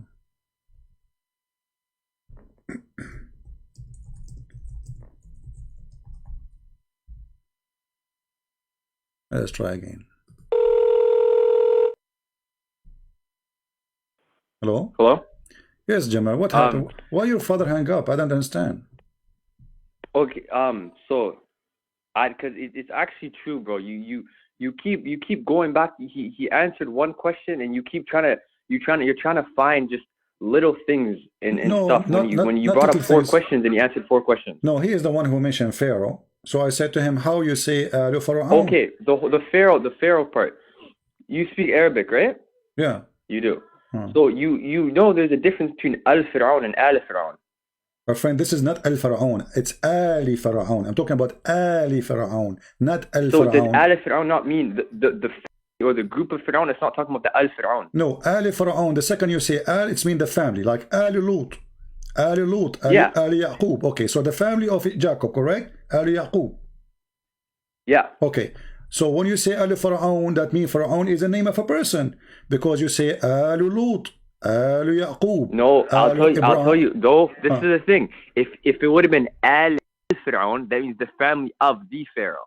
Okay. So yes let us, no? okay, let us So see. Al Fir'aun is the family of the Pharaoh. And that's yes wonderful. No? Okay, the family I don't speak too much Arabic, my friend, but I can understand that as well. And I know you know that as well. Okay, hold on. This is chapter 15, verse number 59. It says, Ali Lut, the household of Lut, correct? But Lut is a name. Fir'aun isn't a name. Exactly. So Muhammad, he is using Al before a person who is not a name. So he thought it's a name. That's why he used Al Fir'aun. You cannot say Al Fir'aun if Fir'aun is a title. You don't say Al al-Malik. You see always the word Al appear before a singular name, a name of a person. So Al Yaqub, Al Ibrahim, Al Musa, Al Lut, Al etc. So all of those are family of an individual person. His name appear after the word Al. So when you say Al Fir'aun, you're a prophet. You think Fir'aun is the name of the person. Example, you know what's actually really funny? Chapter 28, verse number 8. Did your prophet says and the Pharaoh? Did he say and the Pharaoh, or he said he said Fir'aun wa Haman? You know what's funny? You know, this is crazy. Okay. Listen, I actually watched a video about this not too long ago about the use of the term Fir'aun, and it's funny because all the so-called the word Fir'aun, you can search this up, and if you are as intelligent as you're saying, and you're talking to these people, you'll know as well that the term Fir'aun only came after Musa. The word Fir'aun, meant the house of the house of the kings that lived there. You know that, right? Hold on. So this is additional proof that Muhammad is a false prophet, because when he do not know the name of the king, what does that got to do with anything? Hold on. When he do not know the name of the person, he called him a king. When he knew the name of the person, he called him Pharaoh. So he think this is the name of a Pharaoh. Look with me. It says here, chapter 28, verse number 8. It says, but you're just coming to that. You're coming down to that conclusion yourself, bro. My friend, if a Pharaoh is a title, shouldn't we put the word the before it? Al Pharaoh. But I'm telling. I just explained to you that before Moses came, no problem. Hold on. So shouldn't he say, why he say inna Fir'aun wa Haman? Why he says that you see, this is Arabic, this is not English. So in Arabic, yes, Fir'aun, Haman, in Arabic, when you say if this is not a title, then like when we say Al-Masih, why we have Al? Because it's a title, correct? Al-Masih. Yeah. Okay, exactly. We don't say Al-Muhammad, correct? We say Muhammad. No. Exactly. So when we say Pharaoh alone in Arabic, it's mean he is a person who his name is Pharaoh. So but you also you can say Al-Masih and you also say Masih ibn Maryam. Do you not hear people say that? No, you don't say. No, you don't say that. Yes, you do. You could say. Why you say? Okay, show me. Masih. Dude, I say tahiyat every single day. At the end of the tahiyat, you say, my friend, show me. Show me. Al-Masih al-Dajjal. There's only one. If a term is solely dedicated towards you, then it's not the version of that. It's just the term is dedicated towards you. Yes, so look what you just said. If it is only one person, we say Al, correct? No. You just said that. You said because he's a Messiah. Yes, listen, yes. Also, but if the term is solely dedicated towards you, just like Fir'aun was, Fir'aun is before him. They weren't Fir'auns. The word Fir'aun was only used towards them towards the kings of Egypt after Musa. Before that, Fir'aun was used for. Yes, my friend. As long you mention to me Ad-Dajjal, what is Al-Masih Ad-Dajjal mean? Masih Ad-Dajjal is the Antichrist, the fitna, the greatest fitna, the Masih, the anti. Yeah, he's Antichrist. Why he is not anti-Allah? Because he's going to claim to be Isa alayhi salam when he first comes. And why he will claim to be the Messiah? What that will do to him?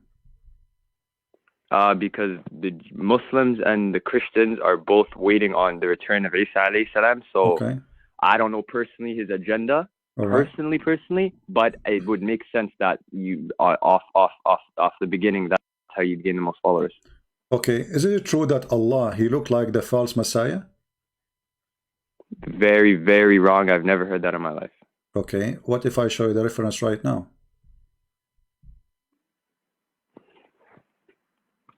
Anyways, brother, you can show me, and like I said before, I can only answer the stuff I know. If you're bringing up old stuff, I'm 19. I don't know too. I haven't done my studies yet, but I'll try my best. So why your dad he hang up? Why he don't talk to me? He is the older man. You can sit next to him. My dad because he and I understand as well, man, because he's seen people like you. And like it's a thing where you ask one question, and as soon as you get it done, it's okay. Then the next one, you know what I mean? And it's just the next one. The next one is a series until you catch them. We are having a nice conversation. People hear you. Muslims hear you. Christian hear you. Atheists hear you as they hear me. We have equal time to talk. You can talk. I talk. So what he is fearing? Now, can you ask him why the Prophet he says Allah is not one-eyed? And he compare him to a Dajjal. If Allah is not a man, can he help you next to you? Is that hadith or is that Quran? This is a hadith which is sahih. This is sahih. This is the thing, man, because I can't. I will give you the link. My dad will know more questions about Great. the hadith. That's wonderful. If I can ask you to bring me any questions, bring me questions from Quran, because I'm a bit more educated in the Quran than I am. No problem. But your dad is there. Can you please ask him for me? How in the world? He doesn't want to answer. He doesn't want to talk to you anymore. Okay, no, don't talk to me. Can he tell you? So you can tell me. How in the world Allah, he looked like a man, like a Dajjal. The only difference between them is one eye. Is Allah is a man? He told me not to go back on the phone with you, so I can't answer him anymore. I can't ask him more questions. You are not obeying your dad now. Allah will punish you. No, don't say that. So, okay, see, I will go with you. Forget about my question. You see, let us say I am a Christian and I'm 19 years old like you. I'm not 19, by the way. I'm 17. So, and you met me, okay. and you want to tell me about Islam. Huh? Okay, what do you want to tell me about Muhammad? How you make Muhammad a good person for me? Go ahead. You want to tell you the good things that he's done? Like what? Is that the question? Yeah, like what? When he lived... When the religion first came down and he lived in Mecca, he was ridiculed. They beat him up. They called him dirty names. As the years went on, as the Hijrah went, they got stronger. And on the return to Mecca, all the Sahaba were saying, "Oh, let's get back at them. Let's get our revenge." You're not focusing on my question. You're not focusing on my question. How you will convince me? No, I'm asking you how you can make Muhammad a good person for me. Okay, he went, they beat him up, etc. What does this mean? I mean, people beat up each other every day. So Muhammad, he became a prophet. How?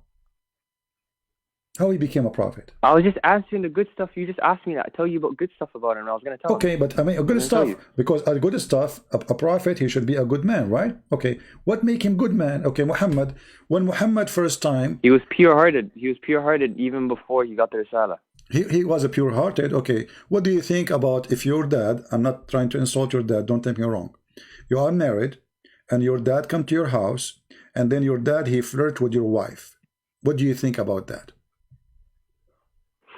Can I get some context or some proof? Sure, but I don't know what you're talking about. But tell me first if you agree with that. If that person he do such a thing, he is a good man. With my respect, your father. I'm not saying your father would do that. It honestly depends on what you define as flirting, I guess. Well, is it like that change from different person to person? Either this is bad or good. Yeah, because there's different cultures and different things are said. For example, kissing on the cheek could be seen as flirting. No. I'm saying flirting with your wife. Flirting is clear. He's like her. He want to have her. So I'm talking about kissing in the cheek. Okay. So can you tell me what he said? So I'm asking you, when a man he see a woman and she is married, and she is married to his son. Okay. And he flirt with her. Is he a good man? Yeah. if you're talking about flirting in the way I think flirting is no, but I doubt this is a trick question somehow, and you're gonna try to reveal it after.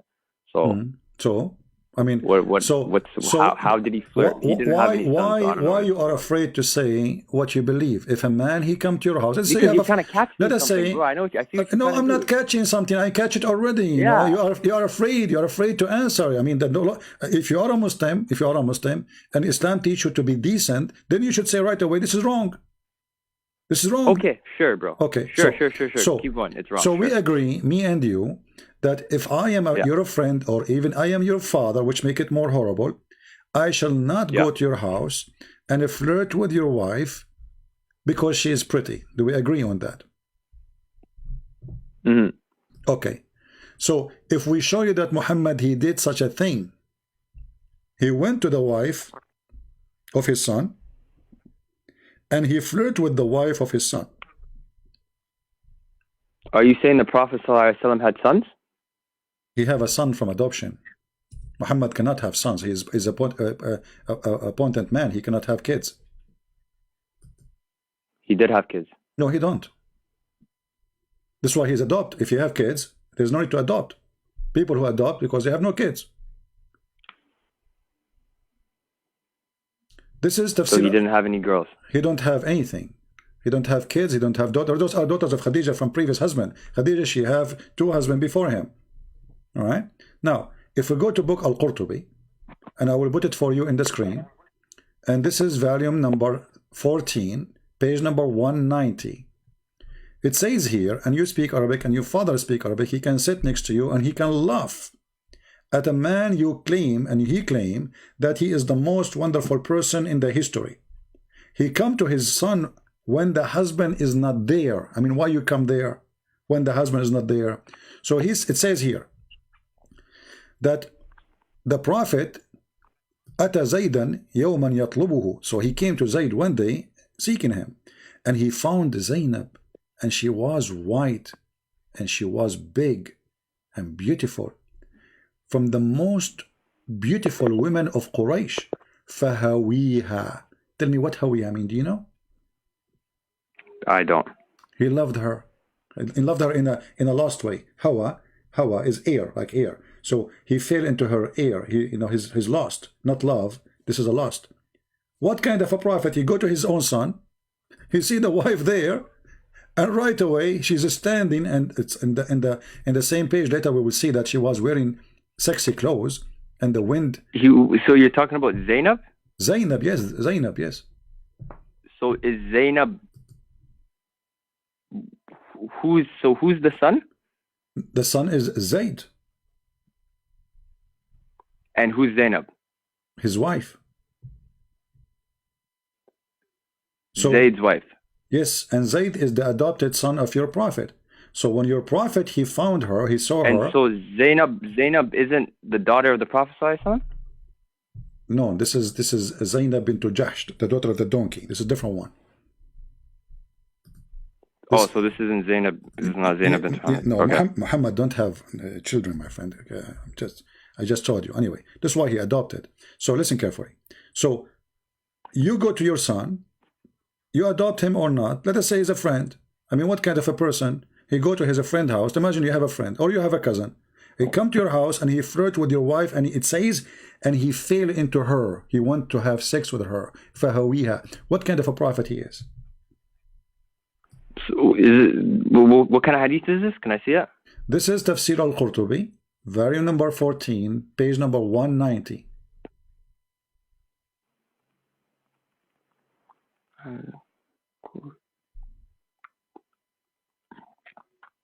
And we can use Google Translation, in case. I wish your dad can join us. Too bad, What about you see here, when you Muslims, you say to us Muhammad was a wonderful man, obviously they lie to you. I believe that you are a good person. This is the thing, bro. You're coming at me, and I honestly I wanna leave right now, because I already told you I don't have the knowledge on the hadith, and you're trying to capture me in the hadith. I asked you if you have anything on the Quran. that could possibly. Sure, the whole Quran is wrong. The Quran, you see, I was going to ask your dad about the Quran. I wanted to ask him, okay, according to the Quran, if Allah is a God and Muhammad is a prophet, so what kind of God do not remember which one he created first, the trees or the stars? I mean, have you ever heard of somebody he built the world? Hold on a second, my bad.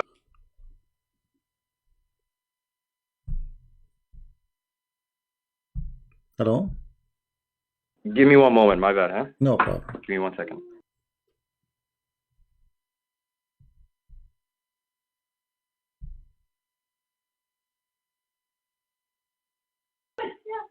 I'm sorry, just give me like 20 more seconds, huh? No problem, no problem.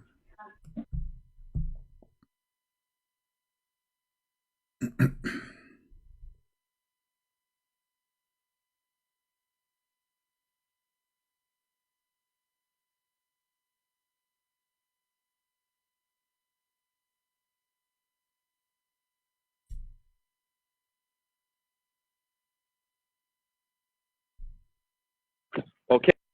Say that again? Yeah. So, you know, I was going to ask your father, if Allah is God and Muhammad is a prophet, and he told him how he created the world, is it logical that Allah don't remember what he created first, the trees or the stars? In one chapter he says something, in the other chapter he said the opposite. There you go. Anyway,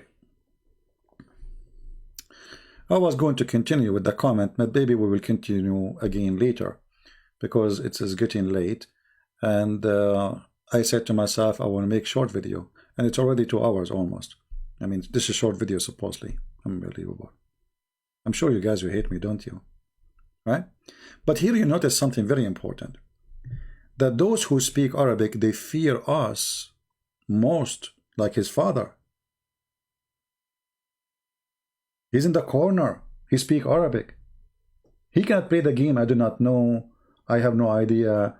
I don't speak Arabic. I don't know what are you reading. He cannot. He right away told me, you have an agenda. Well, for sure I have an agenda. So what? That is why I'm here. I'm here to teach. I'm not here to have fun. My agenda is the following. Is Muhammad a prophet or not? What's wrong with that?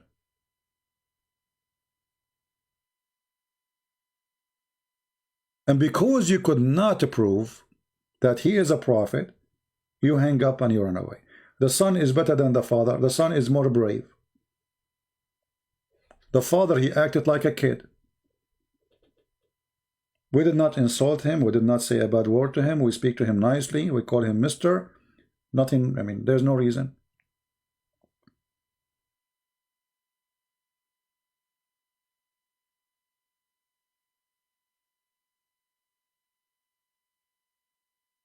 So always you notice that the Muslims, they want to take you into a conclusion, but they cannot explain the conclusion.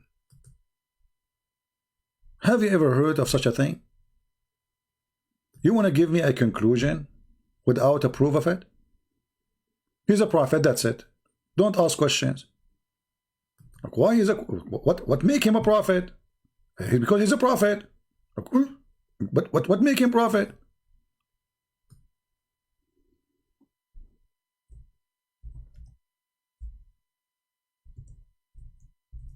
I mean, a simple, even the definition of a prophet, he don't want to tell us what a prophet. Muhammad, he don't prophesy for the future. So why you call him prophet? Oh, in Arabic is different from English. What does that mean?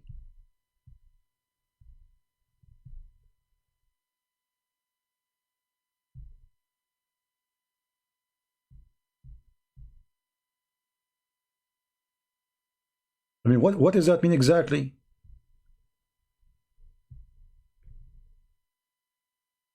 When you speak to a Muslim about Islam, it's like, you know, it's like gambling. Show me your cards. Where's your card?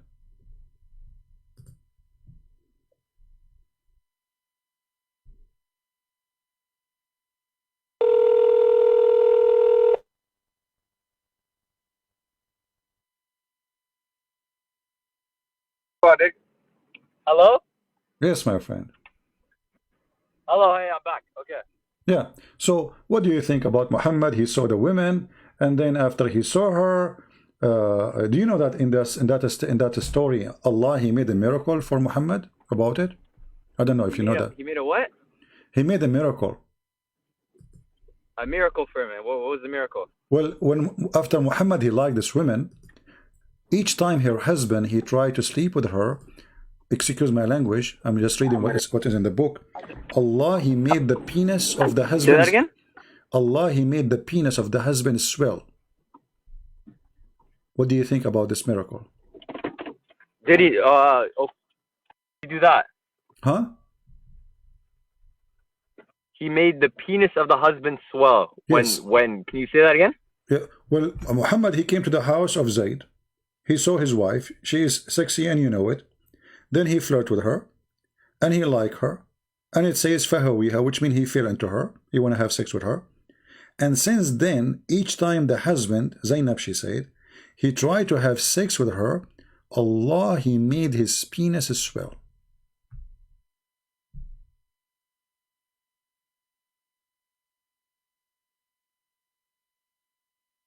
What do you think?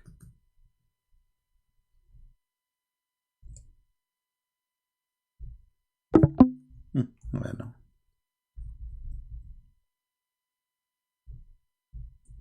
Only with Muhammad those miracles happen.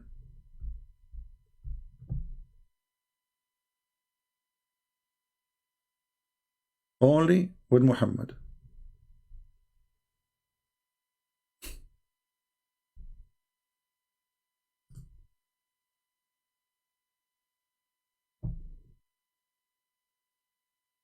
Any other Muslim would like to call us? Islam is just a game. And the funny thing about Islam, Muslims don't have cards. They don't have cards.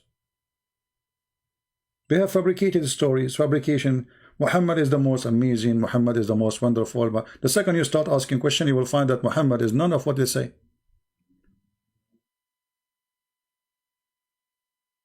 Watching cartoon is better than, listening to Muhammad's stories. I mean, the guy, he liked the wife, and then Allah, he made the penis as well. What is that?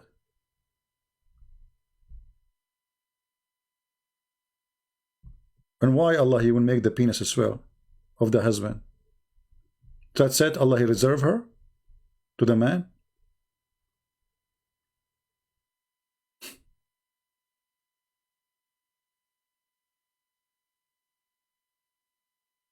Where is the decent man? Where is the good man? Muhammad was the most decent man. Muhammad, where?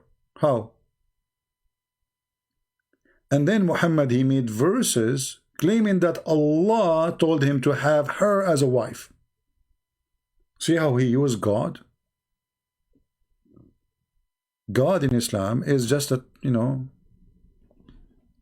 vendor. He's a vendor for the desire of Muhammad. That's why Aisha, she said, Inni ara rabbuka yusari'u ila hawaka ya Muhammad. I see your God. He rush into your desire, Muhammad.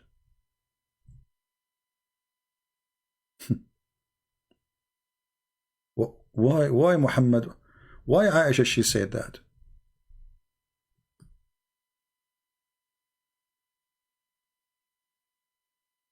Why God, he rushed into the sexual desire of Muhammad? What is the connection between God and Muhammad private part happiness?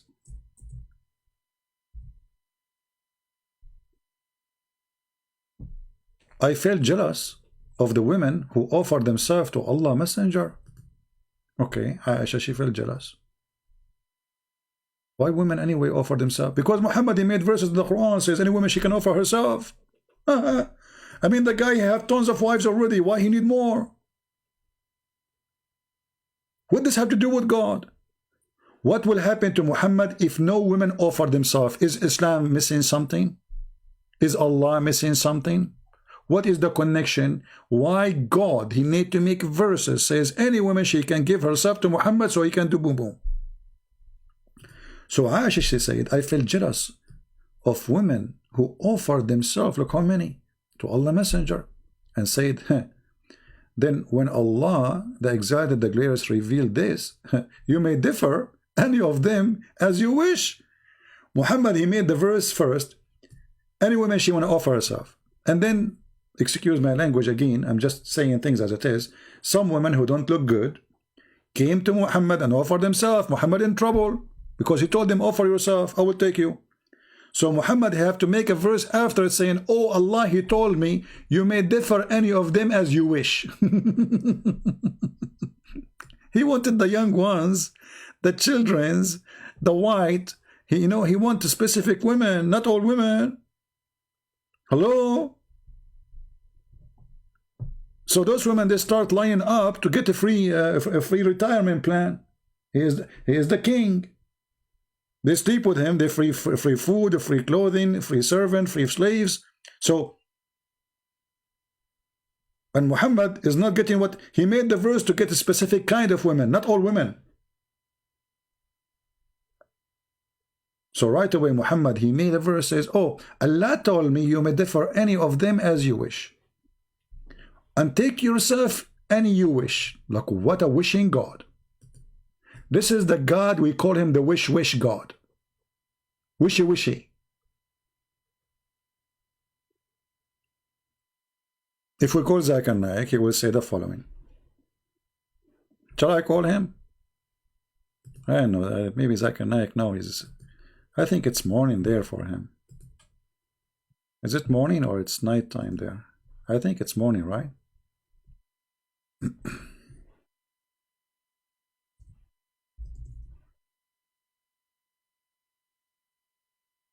I don't know, I need to find his phone number. He keep changing his number. I will tell him in his grandma house. He's a refugee there.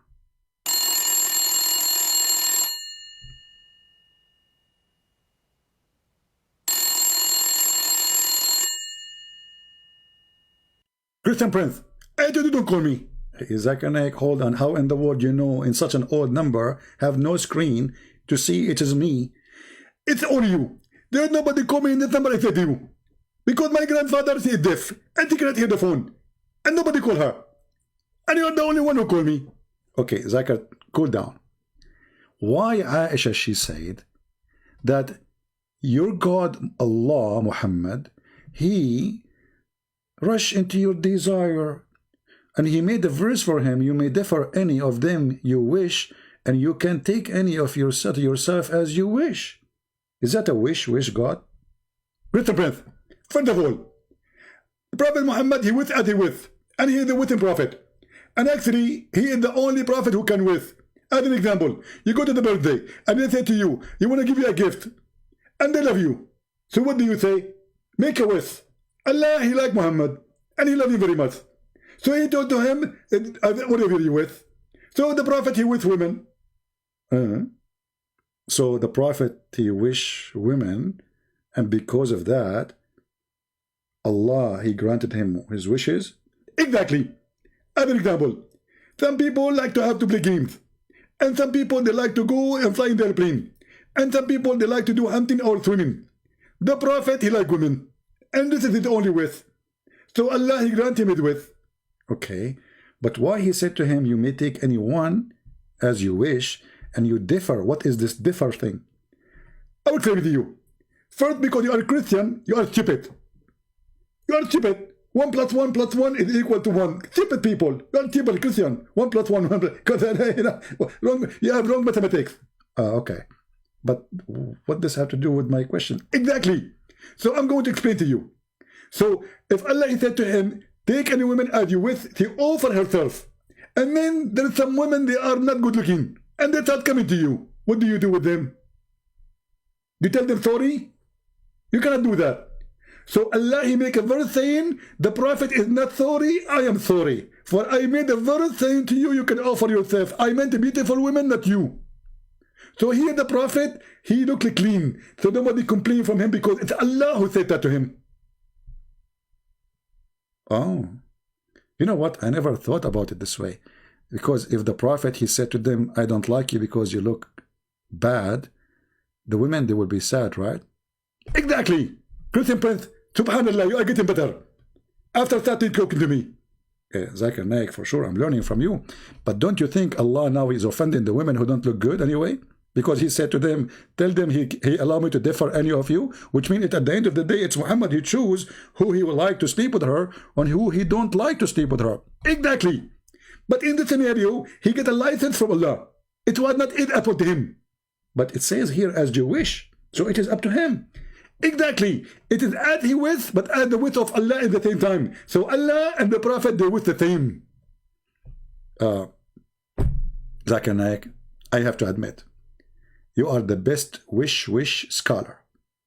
Thank you for answering my phone call. First of all, it's not me who is talking to you. It was Jibreel speaking with me. You became a prophet, Zakir Naik?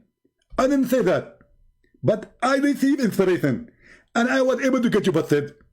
Especially when I said to you, 1 + 1 + 1 is equal to 1. Stupid Christian. Oh, okay. Well, I don't know what to say to you about the 1 + 1 + 1, because we don't have this in our belief. Do you? Christian Prince, don't you Christian believe in the Trinity? Yeah, Trinity is one God. Exactly. So how 3 persons, it's one God? Crazy. But isn't it God is the one who can do anything? He can be anything. Are you going to tell God what he can be? First of all, I'm not going to tell God what to be. But we have logic. You have logic. So it's logical that Allah have 2 hands in the right side. What is that logic? What do you think? Why Allah he play tennis? Right side tennis only? Why he have 2 hands in the right side? Allah knows best. Why Allah have a shin? Allah knows best. Why Allah have a mouth? Allah knows best. Why Allah he changed his shape? Allah knows best. So how come in the case of your Allah you don't complain, but in the case of my God you want him as you wish? Christian Prince, are we going back again to the word breath? And so disappointed. We start with and we end with. Assalamu alaikum. Okay, bye-bye. Hang up.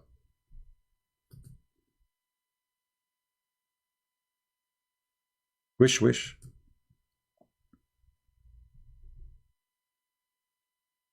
One wish. We will take one last time call. Jamal is asking me to call him. Yes, Jamal, do you have to say something to say? But I'll tell you what, man, that stunt you pulled right now is very disrespectful, because me and you both know that's not Zakir Naik. Oh, okay, this is not Zakir Naik? That was you making an impersonation of him. I've seen enough Zakir videos to know that was complete BS, man. I'm surprised. And you're doing this scheme right now where you're just trying to get the come on, bro. So you get me busted now? You're completely busted, man. I'm so disappointed. I thought you think this is Zakir Naik. But can we keep it between me and you that this is Zakir Naik? Don't tell anyone, because people believe it, man. What do you think? I mean, people believe it. Was it a joke then? I was joking. Come on. Okay, good. Okay, yeah. Okay. Like, hello. So as long as your dad is next to you, why you don't talk to me? Say hello to him from me. He's a nice guy. It's not. Our dad's not home right now. Sorry, this is his brother, but is your brother? Our dad's not home right now. Oh, okay. Yeah. Yeah. Sorry, I just overheard the conversation and I felt like I had to butt in. But be honest with me. Doesn't sound like Zakir Naik himself. I'm good, right? I mean, it's not a bad impersonation. I'm not gonna lie to you. Like you kind of killed the lisp and the accent. It's not bad. Do you remember Zakir Naik when he said they asked him about why only men they will have hur? You know? Or actually, hold on. They asked him why there's only men prophet in Islam. Do you know what he said in that video? No, I never watched that video. Listen to this. Don't hang up. He said, the sister asking question, why in Islam there is only men they are prophet? The answer is very simple and very logical. There is only men in Islam to prophet because if a woman to become a prophet, they have to do they will do, and they have to bend over. And if they bend over, that will disturb the congregation. And if they disturb the congregation, people brother, can focus. Bro, sorry to interrupt. Can you send me the video where you I don't know, because the voice sounds a lot deeper. Maybe it's on the phone. I'm not sure what it is, but You can search it. Search for this title. Why there's no women prophet in Islam? Zakir Naik. You will find the video. You will die laughing. Okay. So he said the reason there's no woman she is a prophet in Islam because she bent over and then people they will see her ass. I mean, what kind of a scholar is? Is that an answer of a man? So are you talking about why they can't be prophets or why? Yes. Because why? I'll tell you what. Yes. That specifically has to do why they can be an imam or not. No. Why she cannot be? No. My friend, the question was. That's why women can't lead prayers, brother. Not because not prophet. No, this is they not. They can't lead a prayer because they can't be in the front row bending in front of a bench. It's not up to you. It's not up to me. This was the question and this was the answer. And let me search for the video. Why there is no women prophet in Islam? Zakir Naik. Let us see. Oh, and here we go. We found the video. Are you gonna play it? Let us see if I can play it because sometimes there is copyright over videos. You know how it is. Let us see. Let us skip the commercial. And then we go to... Why are there no women prophets in Islam? If by prophets you mean that a person who receives the message and who acts like a leader to the people, then I can say for sure that in Islam we have got no women prophets.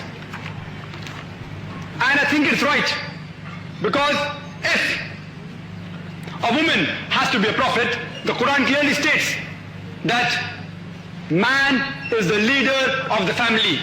So if the man is the leader in the family, how can he lead the whole people? How can a woman lead the whole people? Come to the second part. A prophet has to even lead the congregational prayers. And as I said earlier, that there are certain postures like Qiyam, Ruku, Sujood, standing, bowing, and doing the Sujood prostration, which if a woman prophet does, the congregation behind will get disturbed. Did you hear it? So if she's a prophet and she's bowing down, then all the Muslims will look at her ass. Did you hear it? Okay, I couldn't hear it, but I went through the exact same video. Number one, I don't want to get into technicalities because that's really not the point of what we're talking about here. Yeah. But the acoustics are completely different. But regardless, I went through the video, and what Zakir Naik is essentially talking about is that there are different socioeconomic and gender roles that women have, contrary to men. And like what? Given that time, like what? 1500 years. Like what? Sorry? Isn't it Muhammad was working? For example, isn't it Muhammad was working for Khadija? Sorry? Wasn't Muhammad working for Khadija? Working for her. That's pre-Islam. Okay, so pre-Islam woman, she was strong. She is a leader. She gave order to Muhammad. After Islam... You're giving me the example of one woman. If you were to give me the average woman... not the average woman. Women in Arabia, they were really powerful and they are strong. And even they have a queens. And if you go, you search not only the Arab, even the Aramaic, even the Egyptian, they have a queens who rule. So any woman, she have money, she have etc. She became a leader. Very simple. There's a woman... And yet the leader of the Quraysh were all men. No, there's a woman, her name is Qurfa. Go and check your prophet. He killed her in his time. She's so how many men relative to women would you say? My friend, we understand. It's a society of men. But the answer is stupid. I mean, so the woman, she cannot be a prophet because of her ass. This is the thing. You're bringing up a general point, and you're sorry, not a general point, a specific point, and you're overlooking the whole. I am not the one who brought it. I am not the one who brought it up. It is your Zakir Naik. I'm just saying to you what he said. In the video? He just said that, Where in the video? Go to the and here's the thing. You're taking that completely out of context. What? He's referring. No, he said. Okay, when the woman. Let me play the video again. Watch the stream. He said clearly that the women, she have to lead the congregation and she have to do certain things like sujood, and she should do that. That would disturb the congregation. What? Well, because what is going to disturb the people behind if a woman, she is doing sujood, bowing down? You tell me. What will disturb them? Was that the only point he made on that problem, or was there other points? He made 2 points. He says the man is he made 2 points. He made 2 points. He made 2 points, but both of them are funny. Both of them, my friend, both of them are funny. Let me tell you why. Because tell me what they were first of all. Okay, he said that the Quran says that the man is the leader of the women. He said that. Do you agree with that? Is the what? Is the leader of the women. Yes. Okay, so just say both points, okay? All right.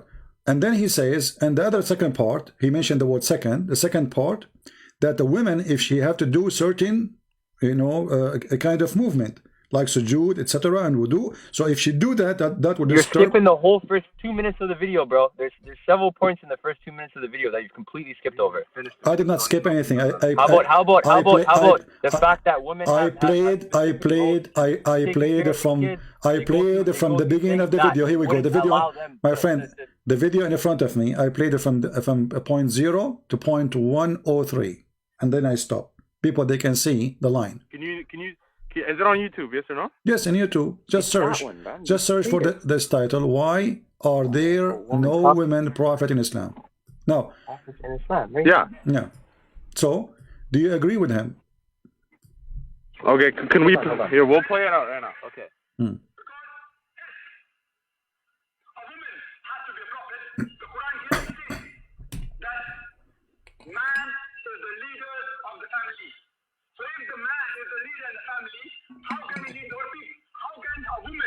Okay, so that's your first point, okay? Okay, so you played till a minute, you played till 3 minutes, but you skipped point at 1 minute? Yeah, I stopped at 1 point, because he finished. The rest is just... Hold on. Yeah. The rest is... Okay. Stop skipping. No, because we had it. I missed it. And if she gets pregnant, but natural, she will not be able to do her duties for a few months. Okay. So there's one biological factor that you, for some reason, you just didn't want to bring up just for convenience sake. What is the biological factor? What is that? What is that a woman number? Here, play it back. Can you hear it? Yeah, he said if she do sujood and wudu. And if she gets pregnant, but natural, she will not be able to do her duties for a few. Okay, number one, if a woman gets pregnant, she will not be able to do her duties as a prophet, i.e. go out and preach and deliver the message. Okay? Hold on. Was Muhammad a Bretnet?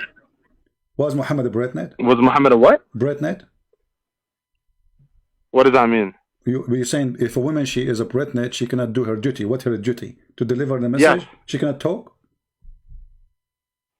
Okay, you try telling a pregnant woman to go out every single day and do the duties of a prophet. And don't forget, a prophet's duties what is the duty of the prophet? Are completely to the people. Your prophet was spending his day having sex with the women. So he's still with the women, between the women. Is that right?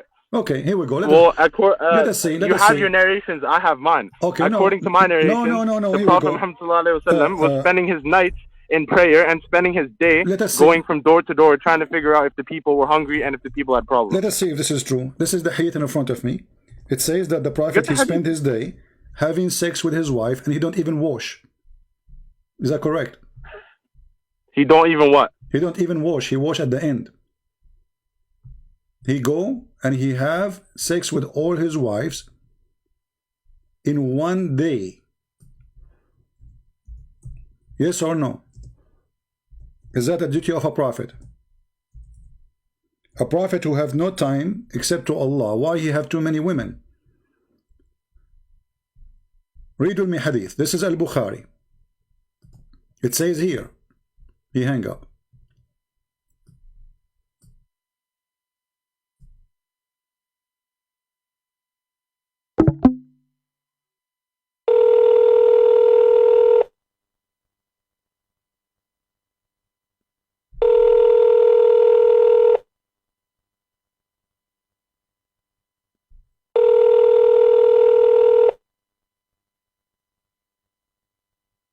You guys, if you have a black screen, just refresh your page. if you have a black screen.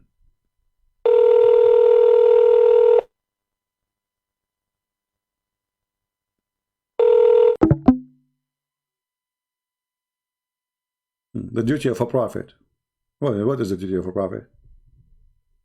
To have sex.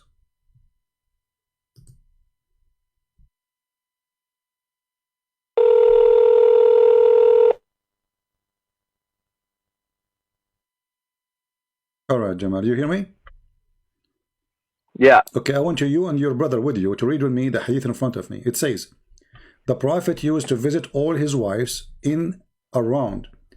Can you, sorry, before you start, I hate to interrupt, but could you just give us the hadith? Yes, I'm giving you the hadith. You want me to give it to you as a link? The hadith number. Oh, the hadith number is Sahih Bukhari, hadith number 268.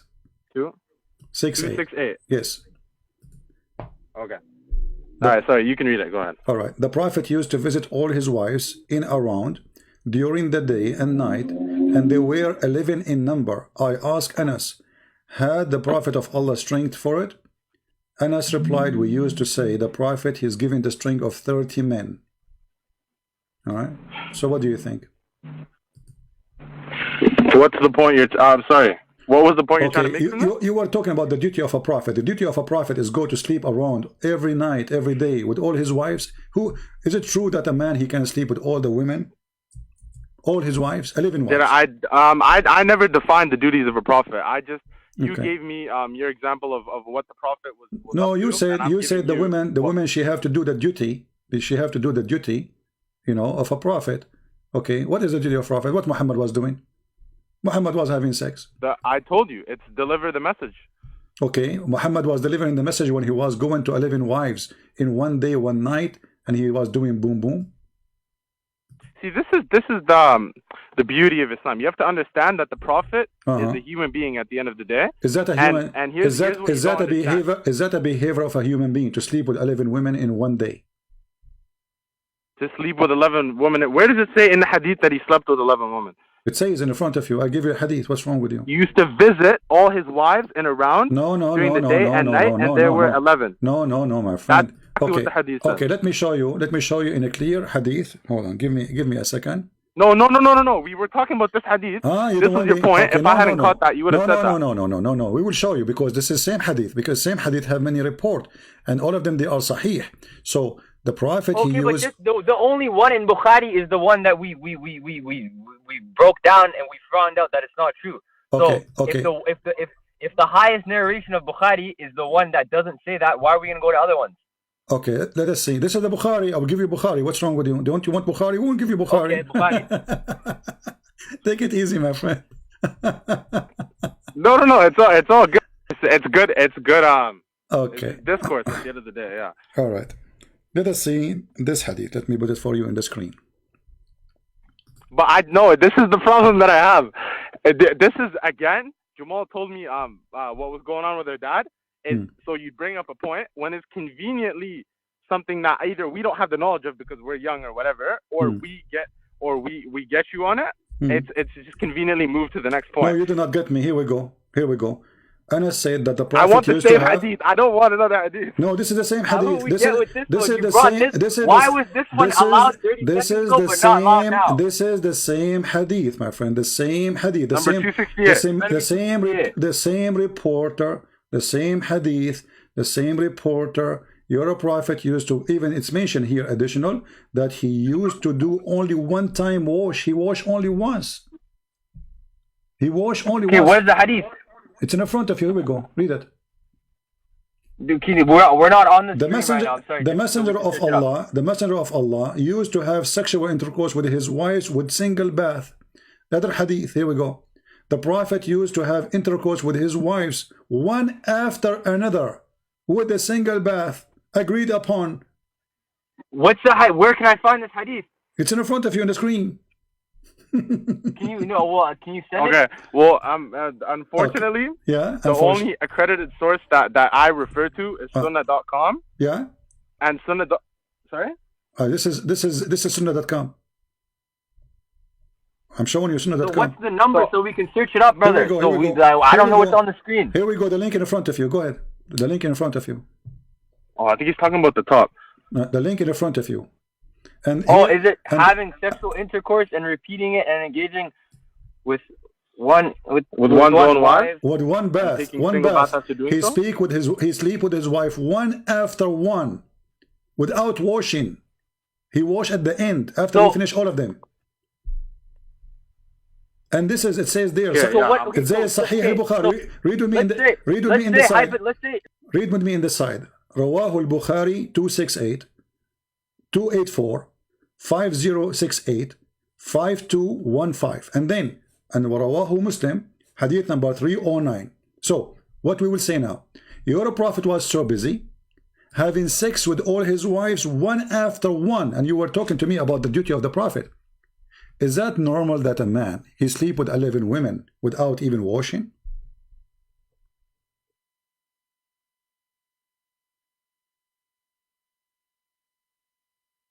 Can you even believe it? That Muhammad was sleeping with women after women after women? Are you there?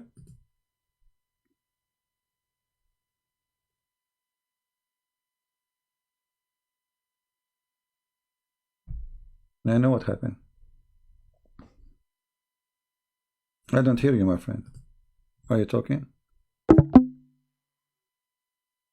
Let us call him again. Alright, so you see, this is the same al-Bukhari, the same as Muslim. Okay. All this is authentic. So let me ask you now. Is it really normal? Is Muhammad a beast? I mean, don't you clean yourself after you finish sex with one woman? Did Muhammad heard about sexual diseases, sleeping with women after women after women after women?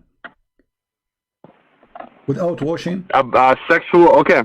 No, hold on, because this is kind of an issue here, because if we're talking about one single problem, we were talking about, you wanted to bring up, normally I would think if you were trying to convince me that, let's say, Islam is a false religion or it's a cult or this or that, you would bring up points that are fundamentally wrong with the general aspects of the religion, rather than I just showed you fundamentally Muhammad go to his own son wife and he flirt with her, and then he take her, he sleep with her. Isn't it, this is wrong? No, but this is the thing. This is the thing. If you showed me reasons, for example, why... Yeah, no, when this is the thing. You're bringing up hadith. I told you, brother, bring up stuff in the Quran. You brought up the Fir'aun prophet, the Fir'aun thing. Here we go. Completely my broke friend, that down. Okay, my friend, this is in the Quran. The story of Zayd and Zainab is in the Quran. Is it now? Where is it in the Quran? Even Muhammad, he made a verse, he fabricated the verse saying that Allah told me, why you are telling... Well, yeah, if we're gonna talk, let's keep it. You know our beliefs, so just say it. No, use the common terms of the Quran. Okay, the Quran in front of you, and I show you Tafsir al-Qurtubi, you're a scholar, and you are a Muslim Sunni, you cannot deny it. So this is Al-Quran, chapter 33, verse number 37. So Allah said to Muhammad, why you are saying to the man, don't divorce your wife when you inside you love her? What kind of God he said to a man? He is the father of a son. Why you are hiding what is in your heart, telling the man don't divorce her when you want her? The verse in front of you. What's the verse again? 33:37, right? 33:37. Okay. Is that a God act? He tell you why you are hiding. So the Quran accusing Muhammad to be hypocrite, liar. He tell the man, don't divorce your wife. When Muhammad, he was there flirting with her 10 minutes ago. You give us a second. We're looking at the verse right now.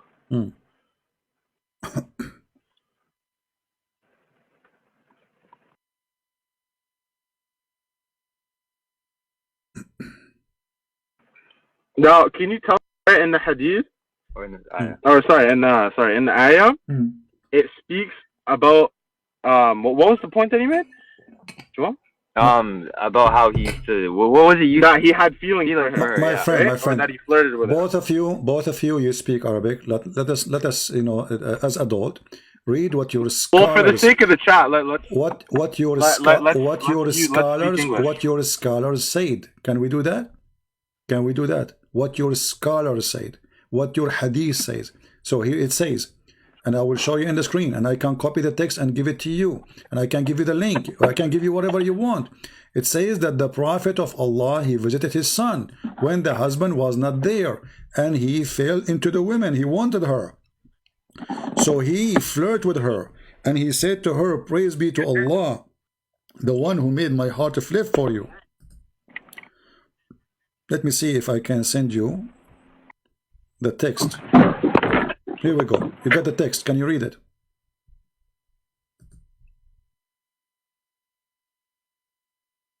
Hello? I gave you a text. Can you read Hello? it? Yeah, I gave you a text in PalTalk. Can you read it? Oh, yeah, hold on. Yeah. Yeah, unfortunately, there's a Sahih International translation that we have right in front of us. My friend, this is the tafsir. This is the tafsir. Your father, he speak Arabic too. Your mother, she speak Arabic. So I cannot lie to you, my friend. And I'm giving you the link. I'm giving you the website. I'm giving you the page number. This is Al-Qurtubi, page number 190. All right? Explanation for this verse, chapter 33, verse number 37. This is Tafsir Al-Qurtubi, volume number 14, page number 190. So it says here, and you said to me you speak Arabic. It says that he went to see his son Zayd, and he found Zainab standing. She was white and big and beautiful, from the most beautiful women of Quraysh. فَهَوِيهَا, so he fell into her, his lust. And then he said, Subhanallah muqallibul qulub, praise be to Allah, the one who made my heart flip for you. The man is a flirting with the women in her house, and she is married. What do you say? I'll tell you what, bro. We have the I don't know what translation you're getting. The translation we have right now doesn't say that. My friend, what translation? You can read the translation we have. Okay. Do you already have? The thing is, you have these points already set. You have the right material for this. Okay. You search it up on 1 second on Google, and the translation here is completely different from the one you have. What you search? You search Al-Qurtubi? I searched up the translation to that ayah. So the first one that's gonna pop up is definitely gonna be the. Who said I am talking about the translation of the ayah now? I am talking about the book of Al-Qurtubi. Listen carefully, my friend. This is, here we go. I will give you the official government website of I the told kingdom. you, but what did we say, bro? I want direct evidence. I don't want somebody else's opinion. This is not opinion. This is your prophet's story, according to your prophet, according to Aisha, according to Zainab. Zainab is talking. Also, this is the Quran now. This isn't Quran anymore. We stopped doing the Quran. We told you, bro. Okay. We can't. How we understand the Quran? How we understand the Quran? Is it okay to go to the tafsir or not? Okay. You Muslim Sunni, when you understand the Quran, do you go to the? Yeah. Do you go to the tafsir? Yes or no? No, the tafsir for it. Okay. Okay. Sure. So I'm showing you tafsir. So what's wrong with that? I'm not giving you my story. This is your tafsir saying that Muhammad, he went to the wife and he is flirting with her. He want to sleep with her. So why you are okay, angry? but this is the issue. You're talking about Quran ayah. Then now all of a sudden it's tafsir. You're contradicting yourself. No, my friend. Now, okay. if you gave me, I just asked you how we explain the verse. You told me you have no knowledge. So what we will do? We have to go to the tafsir. Do we agree? Do you agree or not? Somebody's interpretation of it? Yes. We have to go to the scholars. Right? So here it says, this is hadith mentioned in At-Tirmidhi, and this is hadith mentioned in Muslim, and this hadith is mentioned, etc. And this is hadith mentioned in Bukhari, and this is hadith mentioned from Anas. And look what it says here, that Zainab, she said, that after the Prophet, he came and he flirted with her, أمسى زيد فأوى إلى فراشه. قالت زينب لم يستطع زيد وما امتنع منه غير ما منعه الله مني. So Zayd at night, he came to sleep with me, but he could not, because Allah, he did not allow him. How? Let us hear carefully. It says, وفي بعض الروايات إن زيد تورم ذلك منه حين أراد أن يقربها. So Zayd, his penis swelled when he tried to have sex with her. Okay, so can I tell you something? Okay, tell me something. Let me tell you something. Tell me something. The Prophet Muhammad ﷺ is probably, if not the most documented man in history. Can we come to that conclusion? Yes or no? No. There are more things about him more than them. No, because you just told me you didn't agree with this. No, but I'm just saying. No, you're just saying. No, is that you're not saying. true? No, is there not? Is there? No, you are just saying. You're just saying that you just said to me that all the documentation about Muhammad we don't agree with. Show me the Quran. So what is documentation? If I ask you now in the Quran, who is Muhammad? There's nowhere it says who's Muhammad. Who is Muhammad? What is his last name? Who is his father in the Quran? There's a whole chapter. There's an entire chapter. Okay, show me. I challenge you in the Quran to show me where it says who is Muhammad. Go ahead. I want to learn from you. There's different. There's my friend. Let me tell you. I'm challenging you. Show me where in the Quran it says who is Muhammad.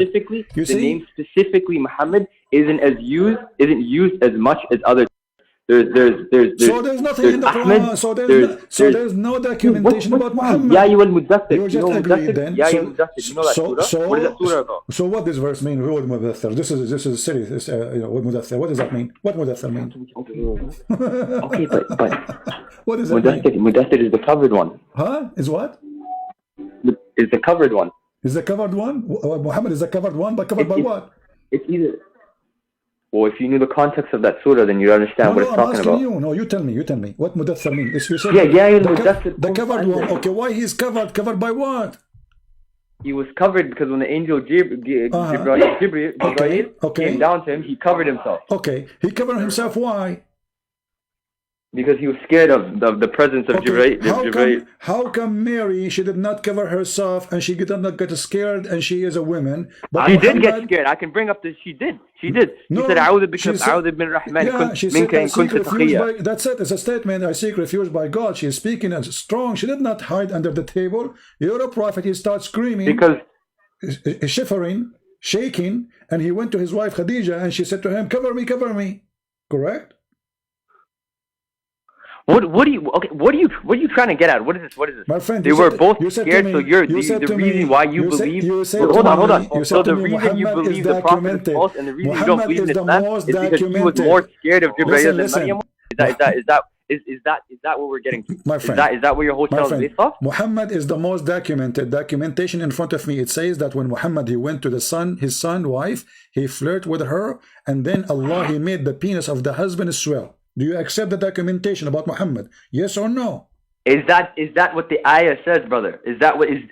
I promise you that is not what the ayah says. This is the hadith. This is the tafsir. Not my business. You are the one who mentioned to me documented. So when you say documented, what does that mean? I said to you, is that the Quran? In the Quran, there's nothing. There's not even who is Muhammad. Who is Muhammad in the Quran? Nobody. What is his last name? Tell me from the Quran. Go ahead. Nothing. Bro, I just told you. No, I just told you. There's different. There's Ahmed. There's Mudaththir. There's different ways. There's different ways. There's a whole surah called Muhammad. If you want, if that's what you want. Even you don't have the accurate name. You just said he have other names. So is he Ahmed or Muhammad? Ahmed is different from Muhammad. Ahmed and Muhammad is the same name, brother. You know this. You understand the title. No, it's not the same. No, Ahmed it's mean I thank. Muhammad is the one you thank, praised one. So Ahmad and Muhammad is not the same. So is he Muhammad? Okay, so you're telling me there isn't actually shortened version of Muhammad. He is Muhammad. So there's no surah called there's not a surah called Surah Muhammad. Even Muhammad did not quote Muhammad. Even Muhammad did not quote Muhammad. Yasin. Okay. Yeah. Okay. Who is Yasin? Go ahead. Tell me who's Yasin. You said mention to me Yasin. I'm laughing right now. Who's Yasin? That's the name of the prophet. Where you get this from? Bro, we're giving you other terms and you're denying the fact that there's a surah called Muhammad. There's a called Muhammad. Let me show you. Here we go. There's a surah called Muhammad. This is okay, no problem. His name is Muhammad. We got that. But Muhammad who? We don't know. Which year? We don't know. Who's his mother? What does that even mean, bro? Muhammad the prophet. Okay, listen. Okay, listen. Muhammad the prophet. Okay, the Quran says that Jesus is a son of Mary, correct? Yeah. Okay. Mary is the daughter of Imran, correct? Say that again? Okay. Mary is the daughter of Imran, correct? According to the Quran? Yeah. Okay. Muhammad is the son of who in the Quran? Abdullah.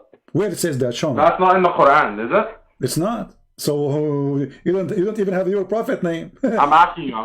So what is that? So he doesn't have, what is that? He doesn't have a dad? What is this point going to? No, he's no one. There's nobody. His name is Muhammad. Muhammad is a title, is not a name. You don't even know you are following who. And now you mentioned to me Yasin. Read with me. This is chapter Yasin. Yasin. This is the God saying, the moon god. No, I think I was wrong about that. I think I was wrong about that. Yes, you are wrong. Always you're wrong. You are, trust me. Here we go. This is Tafsir al-Jalalain. You're a scholar. You're a scholar saying Yasin. Do you know what Yasin? You said this is the name of a prophet. Who told you that? Yasin. No, I was wrong. You're wrong. Okay, okay. Yasin is not the name of the prophet. Rather, they are among the separate letters that appear at the beginning of some surahs. Okay, what does that mean? Which point to the miraculous nature of the Quran. This is miraculous. These letters are part of the I will make a miracle now. Ya Dudi. What does that mean? You said to me it's a miracle now? So it says here, Yasin. Ya is a word meaning God. Yeah. Yeah is a word meaning God. No, it doesn't mean God. Doesn't mean God. Yes, there's set letters that us as humans can understand. It's a word meaning God in the old Aramaic, in the old Hebrew, in the old Egyptian language. Yasin. Okay, so tell me what Alif Lam Mim means. What is? Okay, so what is? You know, you are asking me. We will laugh together when we are there. So Yasin. It says here in interpretation, God knows best what he meant by those letters. But we know sin is the moon god. Exactly. Sin is the moon god. So Yasin is the moon god. Yes. Yeah. Is so what is Alif Lam Mim? What is Alif Lam Ra? What is Kaf Ha Ya Ain Sad? What are those? No problem. Explain that. Okay, we mentioned Ka Ha Ya Ain Sad. This is in the chapter of what? Chapter of Maryam, correct? Exactly. Okay. Why it's in chapter of Maryam? Do you know? Couldn't tell you. You tell me. You know more, right? Go. Well, because simply this is a sentence. If you calculate the mathematic numbers, you will find that word. It says a sentence that the Messiah is my God. Kahayas. Go and is that right? Yes. The Messiah is based on what numbers? Based on what numbers? The numbers or the mathematic of the alphabet. The alphabet have mathematical numbers. So each number is equal to a letter alphabet. This is not something the Arab did. This is Aramaic. So ka, ha, ya, ain, sad. If you put them together, you will come with the number which is equal to the number which is mean the Messiah is my Lord. And this is why it is in chapter Maryam, verse number 1. Otherwise, I challenge you to tell me what it does mean, if I'm wrong. Okay. Now this is the whole problem here. Are you an expert in cryptology? I am expert in what? That's all I need. My friend, I'm like Zakir Naik, expert in everything. Okay, well that's a very bold statement, and I could argue that a lot. But regardless, I'm assuming you're not an expert in cryptology. Number one, and number two, tell me where you got the idea that each letter is directly connected to the alphabet. No problem. You can search in Google. Do you have a Prophet Google with you? No, I mean, you brought it up. I need the answer from you. Okay. Let us see. Arabic. And I need exact proof. No problem. Let us look for them. We will find them in a second. Give me a second. No worries. Take your time. Here we go. They are in front of you. Those are the equal numbers. Every letter have an equal number. Okay. Now, what's to say? For example, what does Alif equal to? Let us go there, and we will see. Alif is equal to 1 because this is number 1. You know? Okay. What's to say Alif doesn't equal 5? My friend, just to teach you how that works. From 1 to 10 is going to be 1 to 10, and then you double the number. So number 11 will be, like the double of the last number. Go and check it out. Sure. Go check it out, and I'm looking at it right now. Yeah. So when we say kahayas, Muslims, they have no answer. They do not know. Why? Because simply Muhammad was stealing from the Christian books. He stole from Waraq ibn Nawfal. He do not know. Okay, that's a whole different point. This is the problem that I have. You don't have any proof that can tell me that is exactly that each letter has that direct association. Well, I just showed you. What mathematical search the number, my friend. Okay, Alif is equal to 1. Lam is equal to 3. Well, I could say Alif could equals to 10 as well. No, it's not up to you. It's already in the alphabet. This is not up to you, my friend. Up to who? This is already is made thousands of years ago. This is not up to you. Who? By who? By who? By the one who created the language, the Aramaic. this is Aramaic, and then transform it into the Arabic. So you can go right now, search in Google, you will find those letters. Each one of them is equal to a number. Okay, what will I search up? Huh? What will I search up? Arabic letters to numbers? Search. Let's see what they will call it in English. Let us see what they will call it. Arabic alphabet. Like, let's see here. Give me a second. Let us see. Okay, here. I think you need to search for numeric numbers. Okay. Okay. So you will find that can I ask you something? Aleph is equal to 1, B is equal to 2, J is equal to 3, Da is equal to 4. Yeah, okay, I see it in front of me. Yeah. All right. I get that. Those are the numbers. Then take Qiyas. Will take you 2 seconds. Take Ka, Ha, Ain, Sa, etc. and calculate the number, and you will see it says is equal to the following sentences. You know, Ha is equal. Okay. Ha and Ya and Ain and Sad and Kaf, starting from Kaf. The total is 195. 195 is equal to the sentence is Al-Masihu Ilahi, Christ is my God. Yeah. Okay, so you Muslims do not know, we know. And if you ask you why I'm familiar with numerology, actually, I do know. Okay. But here's the thing. Yeah, here's the thing. Yeah. Now, tell me why. Okay, let's say the prophet who do you believe that the prophet falsely or wrote the Quran, right? Yeah. Right. So do you think that if he wrote the Quran, let's assume that for the sake of argument that he wrote the Quran, do you think he would say something like, this is something that only God knows, but I'm gonna give something that's commonly known so that we can figure it out? No, Muhammad, he stole that Qiyas from the book of Waraq bin Nawfal. This is why your prophet, when Waraq bin Nawfal, he tried to kill himself when Waraq died. Is that correct?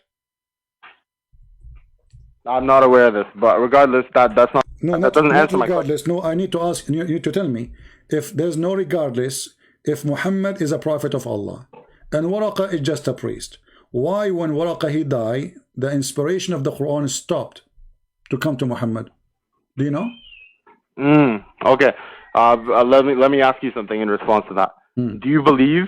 Okay. Do you know that? I'm sure that in the Quran, the Quran and the Bible are both from God. Yes.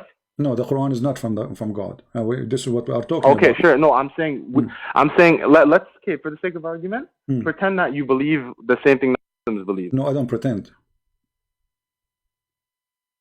Would you, if you were Muslim, for example, would you believe? Thank God, I'm not. That the Bible and the Quran. I am not a Muslim, my friend. Don't ask me to pretend not to be the a same, Muslim. but they both come from friend, God. let us focus with me. Focus with me. But after a few days, well, I'll tell you from my perspective. But after a few days, Waraq died, and the divine inspiration was also. No. I'm sorry. I can't let you move on to your next point.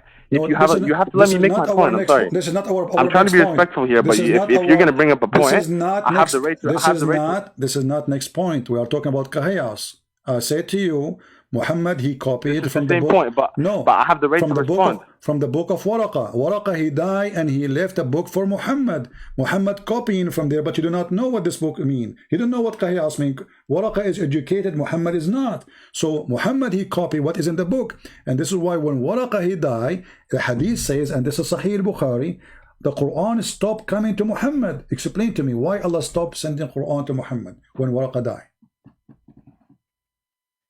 Okay, two points that I want to make. Number one, the first point is that, at least from our perspective, the Quran and the Bible are both in their original forms. If they are preserved, they are both books of God. So they can share certain commonalities, because at the end of the day, the religion is Islam, it's Christianity. The original religion is the belief and the oneness of God. Okay, that's the first point that I want to make. So if there are commonalities between the two books, that doesn't mean that it was inspired. That just means that they share commonalities. The same way that they both respect Jesus, that doesn't mean that the Quran stole that. What does that have to do with my topic? What does that have to do with our topic? Nothing. I'm asking well, you're saying he stole it. I'm asking you why. Okay, why the Quran stopped coming to Muhammad when? No. I just told you. You told me what? You told me about we have the same God. What does this have to do with my topic?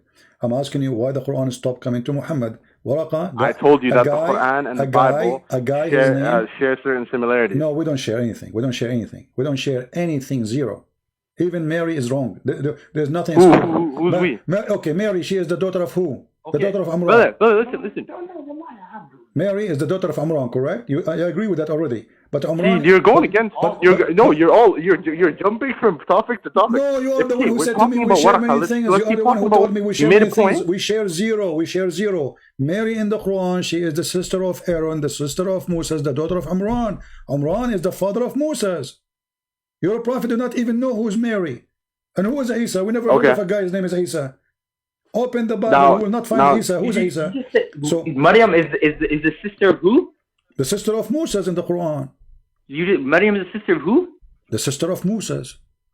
They all share it's sisterhood in the religion, brother. No, don't try to pull that. No. You see, that can work if we don't have. Don't pull that. Don't pull that. Don't pull sisters. They lived in two different time periods. What are you talking about? My friend, exactly. So, who is the father of Mary in the Quran? Amran. Who is the father of Moses in Islam? Amran.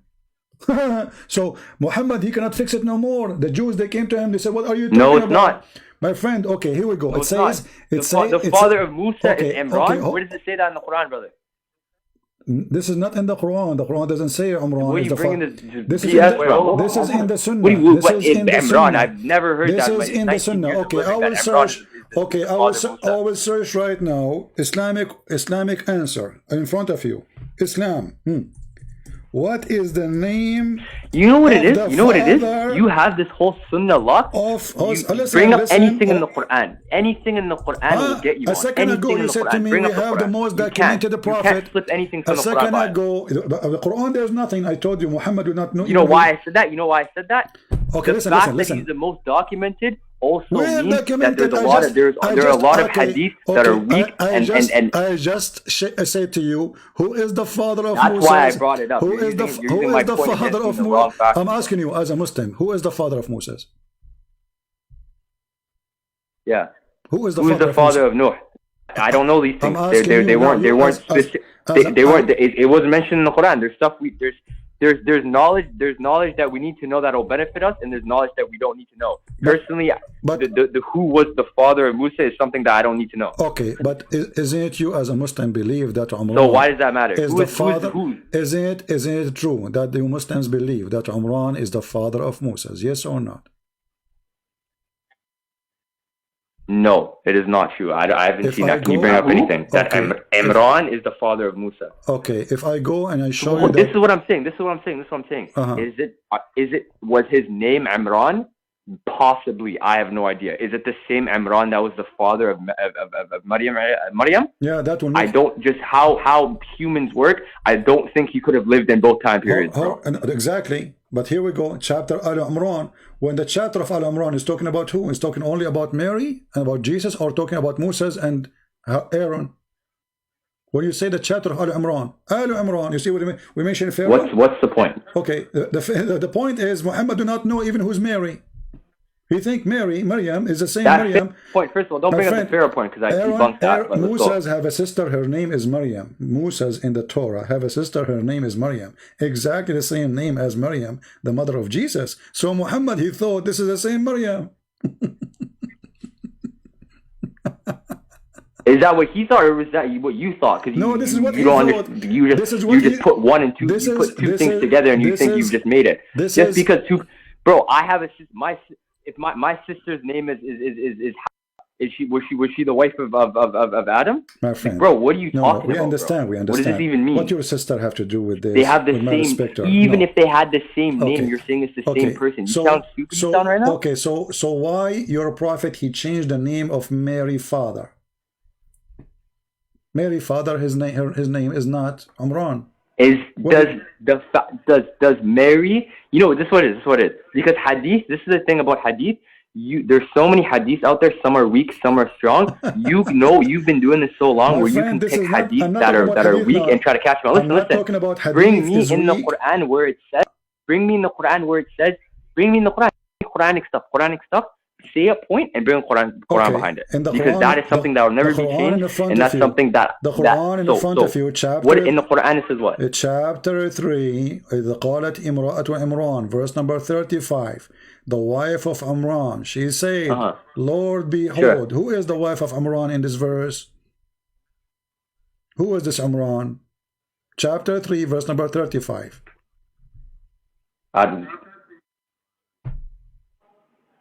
Who is it? When the wife of Imran, who is she? I don't know. You tell me. Who is the wife of Imran? This is the mother of Mary. Who is it? Well, this is the mother of Mary. It's who? The mother of Mary. She's the mother of Mary. The mother of Mary, sure, yeah. Okay. So she is the wife of who? Yeah. Imran, correct? The wife of Imran. Okay, but Mary's father is not Imran. Yeah. That's how it works. Imran is the father of Moses. Mary's father is Imran.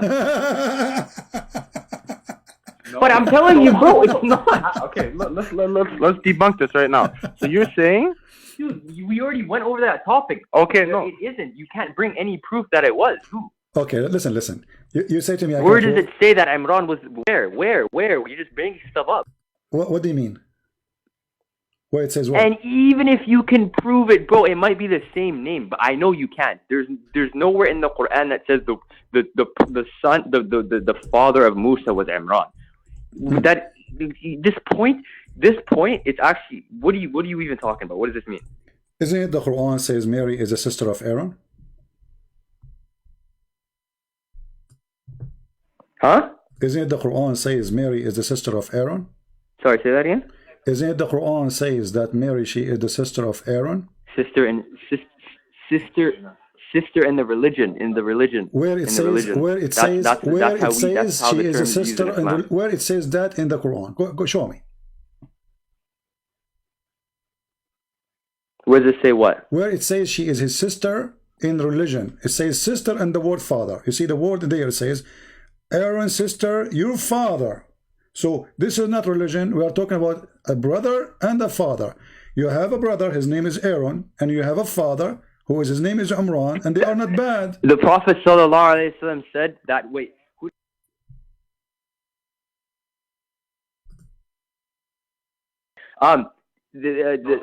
Aisha, yeah. The Prophet ﷺ said that Aisha was Ummahatul Muslimin, the mother of the believers. Does that mean she's my biological mother? No. Okay, you see, yeah, you are trying to get away. As his father. Is that was Adam actually his father? Now we have a problem. We have a problem that Mary, her father, now Muhammad changed the name. No, we don't. We just solved the problem. No, we did not, because Mary, her father, is not Imran. This is Imran is the father of Musa. They don't have the same name. You see, if Mary, who is it then? Tell me, who is it? Who is it? If you go in the Bible, you will say it says Haley. The same person, they call him Joachim or Joachim. So here we have a problem. Why in the Bible have different name for the father of Mary, and in the Quran we have one name for the father of Mary, Imran, which is not even accurate. It should be Amram. So this Aaron is the sister. Mary is the sister of Aaron. She is the sister of Imran, sister of Moses, and she is the daughter of Imran. That makes sense, because according to your prophet. Okay. So what if family. I told you? Huh? Hold on. This is why. Okay. There's an issue with what you're saying, because they're two different Imrans. What do you mean? Just like how you brought up links, we could bring up a link. Where are the different Imran? Show me where the Christian... Two completely different Imran. Show me. I'll tell you why. Okay, let me ask you something. Show me where in the Bible Let me ask you something. Show me where in the Bible it says that Mary, she have a father, his name is Imran. Why are we talking about the Bible? The Bible has been distorted. No problem. See the story, the Quran is reserved. So show me where it says... Are you talking to a Muslim or you talking to a Christian? So then show me where there is two names for Imran. One is the father of Mary and one is the father of Moses.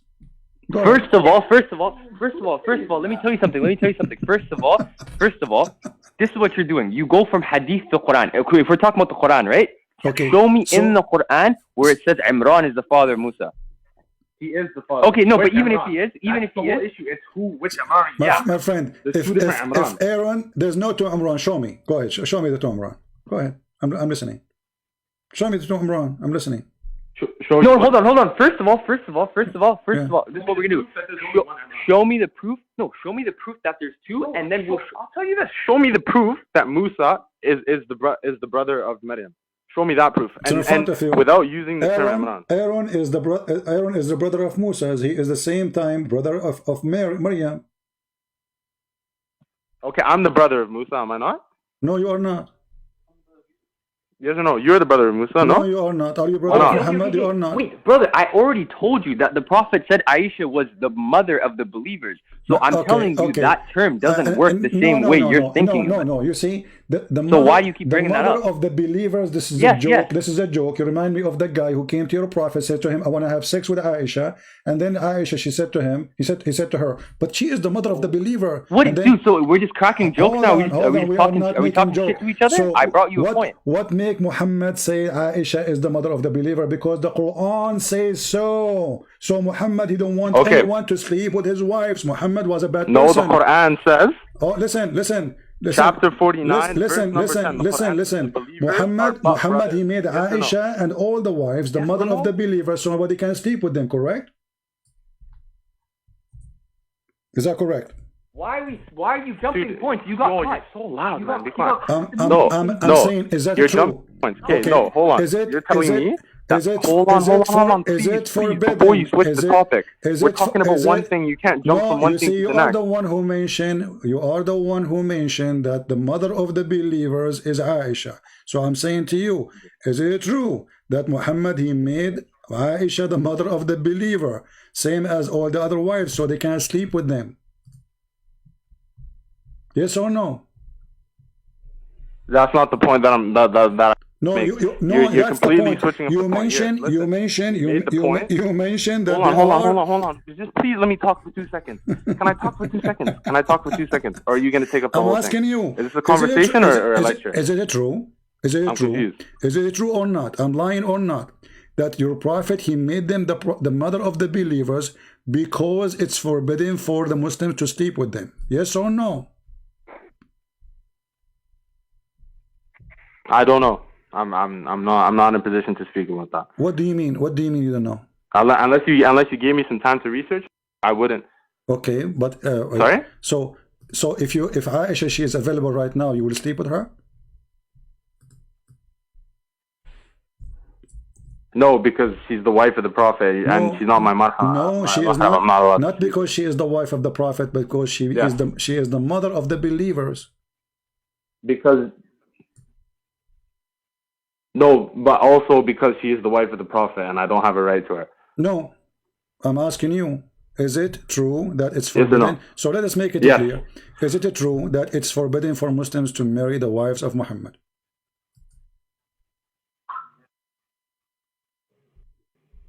Yes or no? That's a rule, yes. But I'm saying it's also forbidden for me to marry your wife. So Muhammad, he come with the term they are the mother of the believers because simply he don't want Muslims to sleep with them. Correct?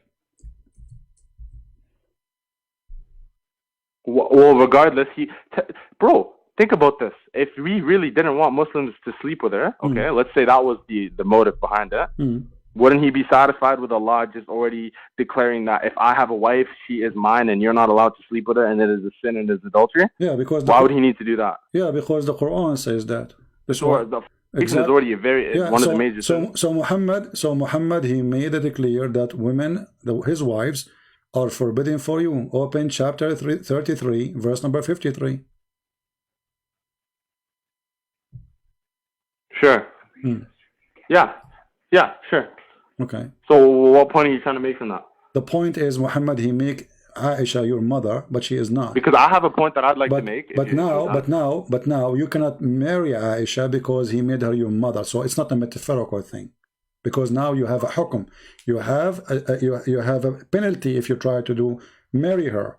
She is not allowed. It's against God. So she is not metaphorically your mother anymore. She is your mother. Okay, sure. Okay, so don't tell me the Prophet, he said that, so she is in Islam your mother. Now, so if we go back to the story of Maryam, when Ka'b al-Ahbar, he came to Aisha, and he told her, well, as I know that there's a huge difference, there's hundreds of years between Maryam, the sister of Aaron, and Maryam, the mother of Jesus. Aisha, she said to him, "Kadhabt, you are a liar." Is that correct? Yeah, sorry, how many? Wait, so there's hundreds of years in between who? Between Maryam, the mother of Jesus, and Maryam, the sister of Aaron. What Aisha, she said to him? And then Aisha, in one hadith, she says, Who said there's Here we go. Let me give you the hadith. Let me give you the hadith. Let me see if I can find first. Who said Maryam? Who said Musa had a sister named Maryam? Who said that? No, can you answer that? Who said Musa had a sister named Maryam? Ka'b al-Ahbar, and it is in the Bible too. Ka'b al-Ahbar, he was a Jew, so he came to her and to Aisha, and he said to her, "How the Prophet he says such a thing?" And let me show you the hadith in front of you. Here we go. This is islamweb.net. I'm not making things up. All right. Islamweb.net. I can give you the link in front of you. Okay. So here it says that that Ka'b al-Ahbar وقال كعب الأحبار بحضرة عائشة. So Ka'b al-Ahbar, he said in the presence of Aisha, "O mother of the believers, O mother of the believers," listen carefully, إن مريم ليست بأخت هارون أخي موسى. Maryam, she is not the sister of Aaron, the brother of Moses. Aisha, she said to him, "You are a liar."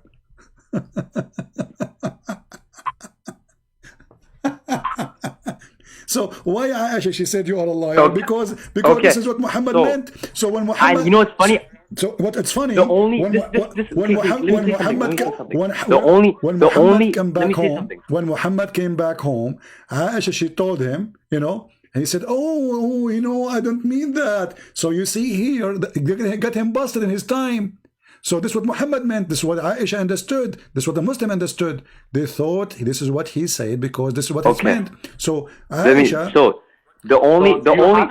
say something. The only verse you have to say that Maryam is the sister of Harun is when Allah calls him and says, "Ya ukht Harun." Yes or no? There's no ayah that specifically says Maryam is the sister, the blood sister of Harun. He just calls her by Ya ukht Harun. Yes or no? No, we have Imran.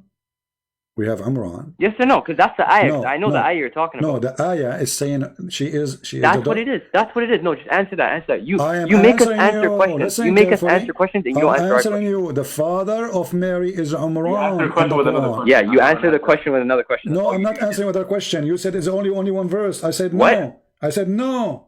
Imran is the father of Mary in the Quran, but so Imran is the father of Moses.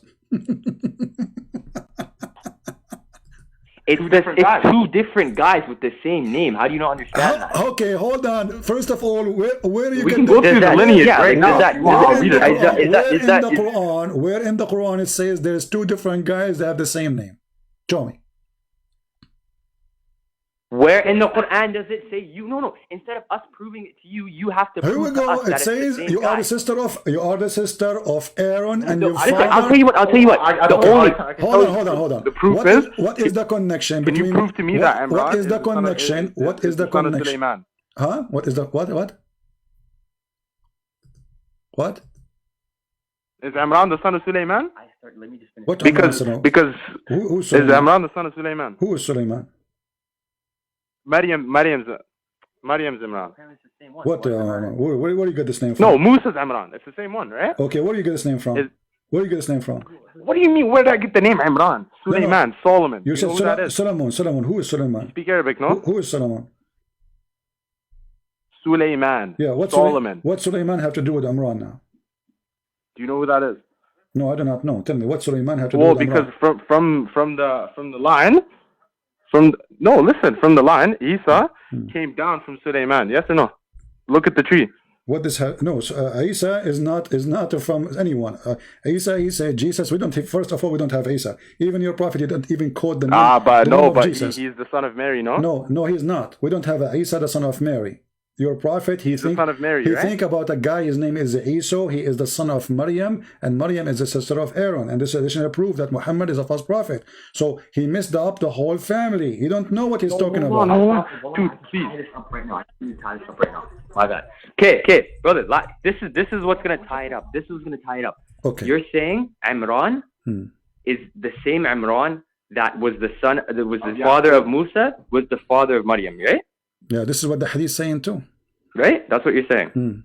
This is what your hadith is saying. Okay. This is what Aisha is saying. So, first of all, already said the reason why it's the sisterhood and the brotherhood is for the religion. Okay. The reason the proof we have that it's two different people is just life, like just lifespans. It doesn't add up. So exactly. Okay. So No, bro. You think people live 500 years, bro? Yeah, right. That's no. So no, check this. What you have to do. No, check this. Let me finish. What you have to do is you have to give us a way that Imran is. You have to explain how it's the same guy and they lived from the time of Maryam to the time. This is what the verse saying. How does that make sense? This is what the verse saying. The verse saying that Mary have a father. His name is Imran. And there's no what verse? Don't just say the verse. If you're gonna say the verse, you gotta say the verse. Chapter 3. All the chapters saying that the name of the chapter is Imran. Come on. So the chapter is called Alu Imran. And what does it say? So who is the family? Who is the family? Harun, right? Yes, and then it says that Aaron, the sister of Aaron. No, the family of Imran is Maryam. Okay. Is Maryam, and that lineage is going down. In the verse 28, it's mentioned the sister and the brother and the father. Who is the sister? Mary. Who is the brother? Aaron. Who is the father? Imran. Read it. Chapter 19, verse 28. And I already explained to you the brotherhood and the sisterhood in Islam. Okay, listen. So why are we still on that point? Why the Christians will change the name of the father of Mary when their book written 600 years before Muhammad? Why they want to change the father of Mary? Do the Christian knew that Muhammad? They didn't. What is it in the Bible? I just told you. What's the name in the Bible? Haley. You know? It's Haley. It's Haley? Okay, well, in Islam, it's look right here. Haley, yeah. Son of Hezekiah, son of Suleiman. Okay. Okay, and then you have Imran, son of Kohat, son of Levi, son of Yaqub. So what have to do? How Imran end to be the father of Mary?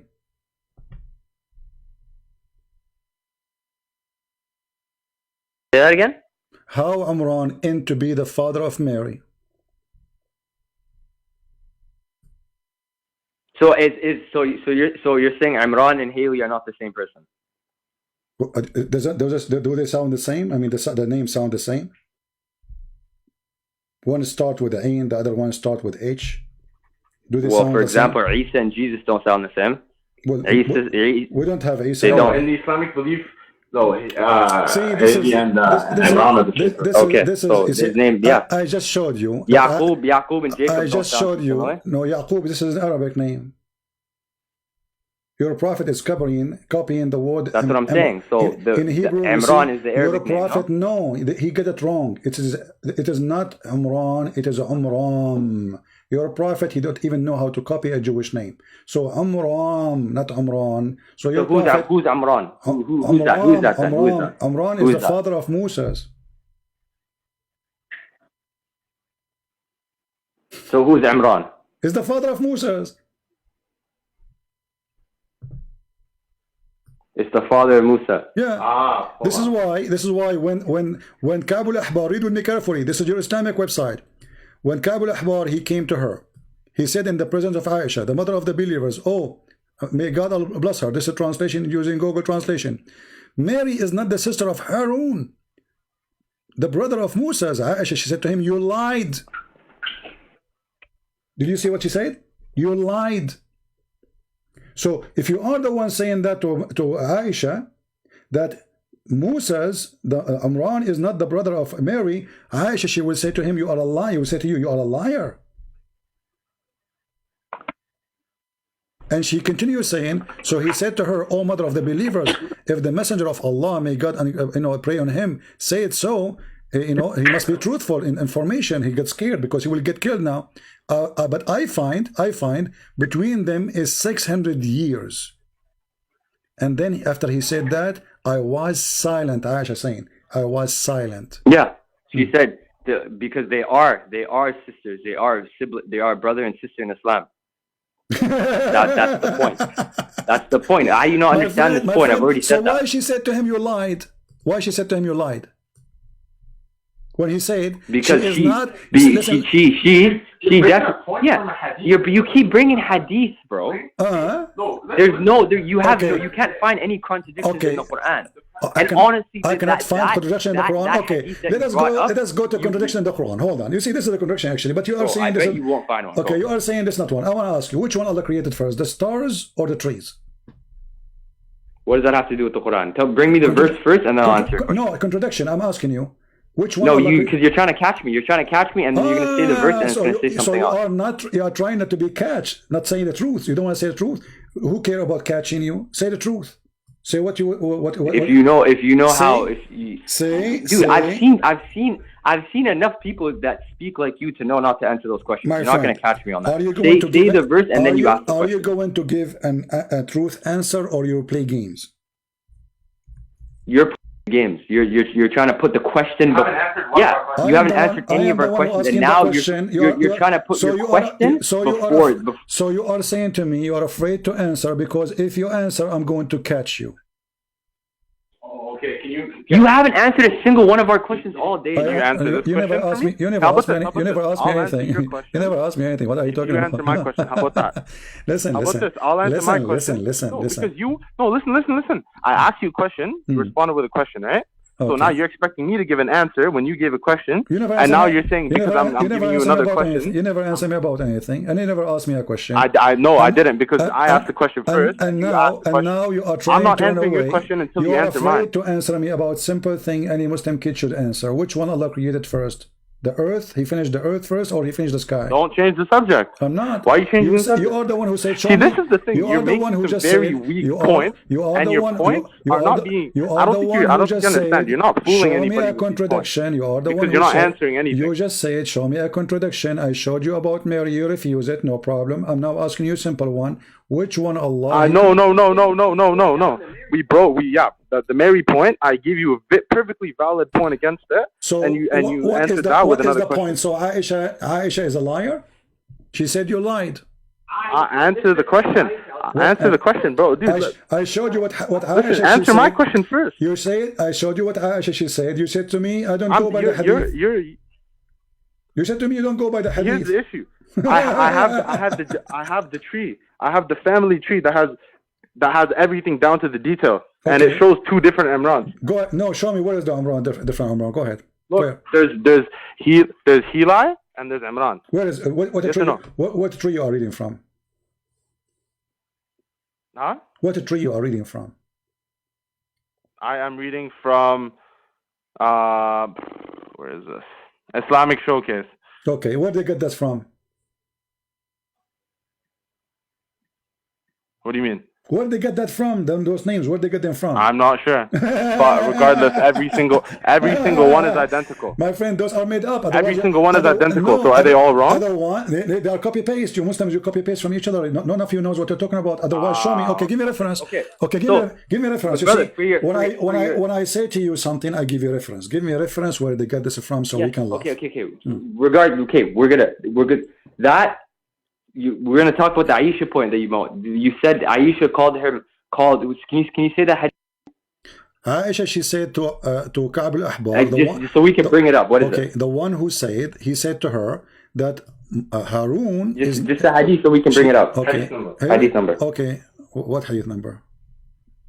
The hadith number to the quote you're saying right now. Oh, you want the hadith number? Or is it something you made up? Okay, hold on. Let us see.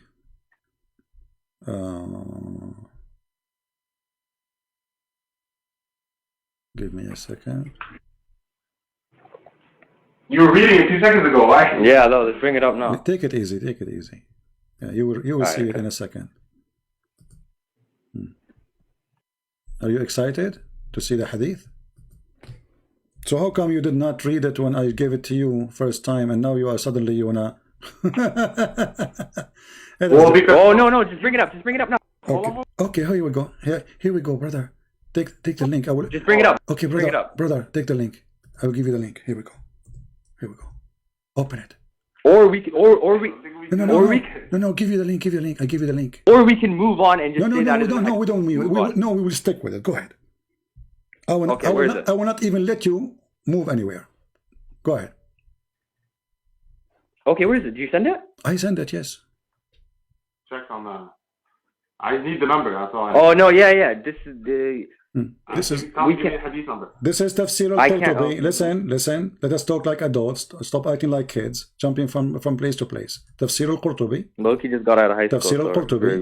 We're getting volume number. I'm sorry, but if you want to talk about jumping from place to place, number one, you asked me. You are the one who asked me to go back here. Let us not to change it. Let us not to change it. Then you started talking about. Let us not to change it. Let us not to change it. Hold on. You said to me, give me the hadith. I just gave it to you. I want you to read it. Tafsir al-Qurtubi. Give me the number. Volume number 11, page number 27.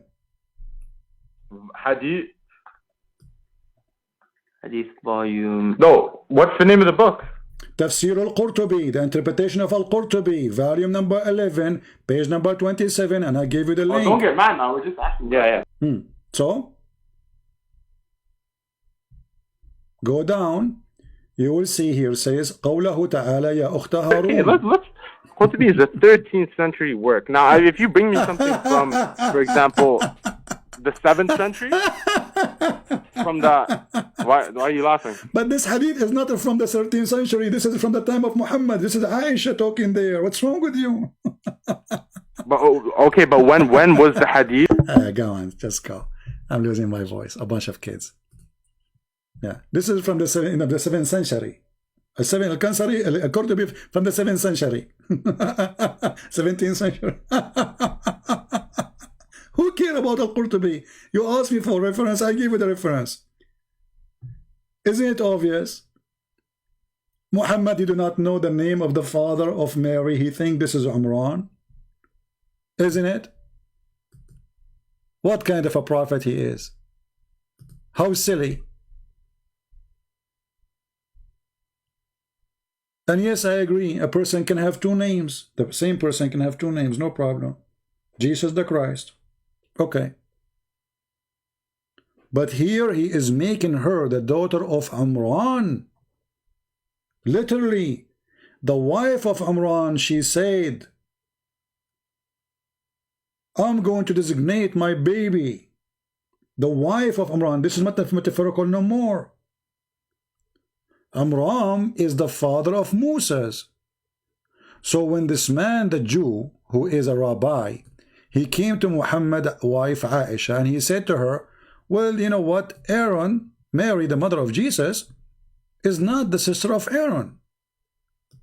When Aisha, she showed anger and she said to him, you lied, this man, he started having poo-poo between his legs, because now Muhammad will come home and she will tell him what he said and she will kill him. So he said to her, you know what, if the messenger, he says so, he is telling the truth for sure, you know, but otherwise I will find between them more than 600 years.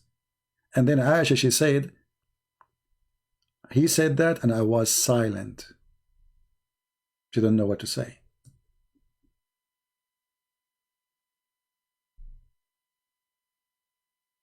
You want to play all day long, I have a tree, I have a tree. What a tree? You Muslim, you have no tree. You don't even have a tree for your prophet name. I just asked you, where in the Quran says who's Muhammad? The most documented man, as you claim. And then here it says, and when Aaron, he died, there's 40,000 Aaron, they went in his funeral.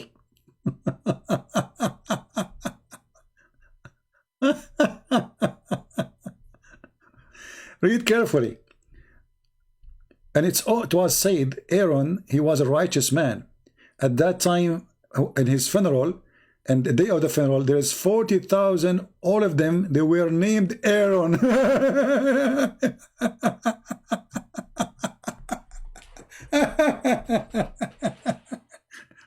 My name is a Christian prince. When I died, there's 40,000 men, they went in my funeral, and their name, all of them, a Christian prince. True story. And you say, show me the reference, show me the hadith. What a bunch of kids. And then when we ask them, okay, which one Allah created first? Did he finish the earth first or his sky first? Oh, don't change the topic. Go back there. Okay, we went back. They don't want to read it. Show us the reference. We show them the reference. No, I don't want to change. Okay, here we go. We're stuck here. It's in front of you.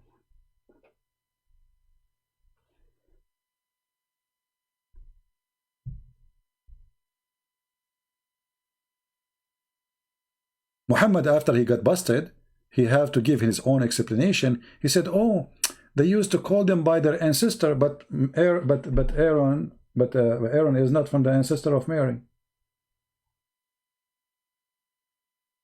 They used to call them by their prophets. Isn't it the Quran says, call them by the name of their fathers? The Quran forbid Muslims to call anyone except by the name of their father. It's forbidden. And Muhammad, he made that just so he can have sex with Zainab, because he was adopting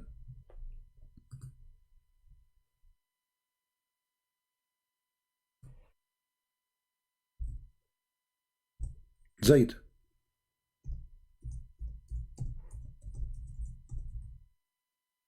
Let us show you the verse.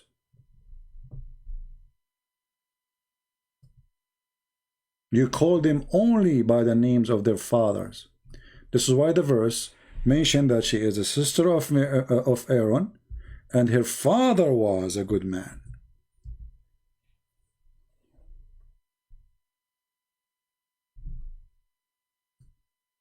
Chapter 33, verse number 5. Call them the sons of their own father. You don't call anyone. This is why the Quran did not say Jesus, the brother of Moses. He said Jesus, the son of Mary, because Jesus have no father. Maryam, the daughter of Imran. That's what the Quran says.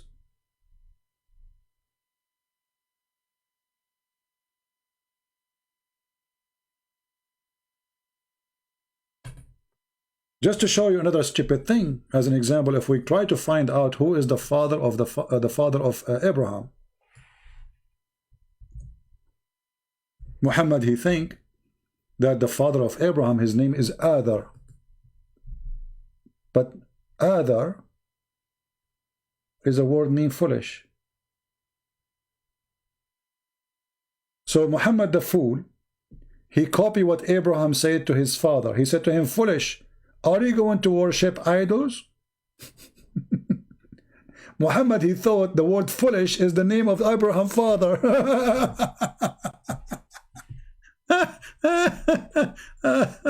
Oh boy. Oh, what going on over there, you know? Oh boy. What is that? You see, in the language that we say, this person is the son of law. So Joseph can be the son of the father of Mary. Why? Because he's married to Maryam. This is what the Bible says. The son-in-law, he's a son.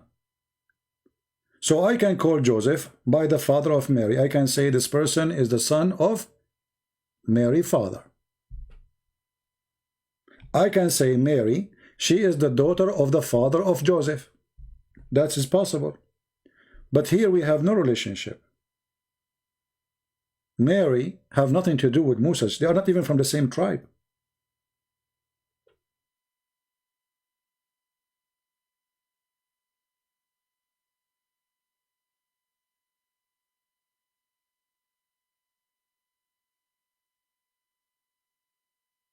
So I can say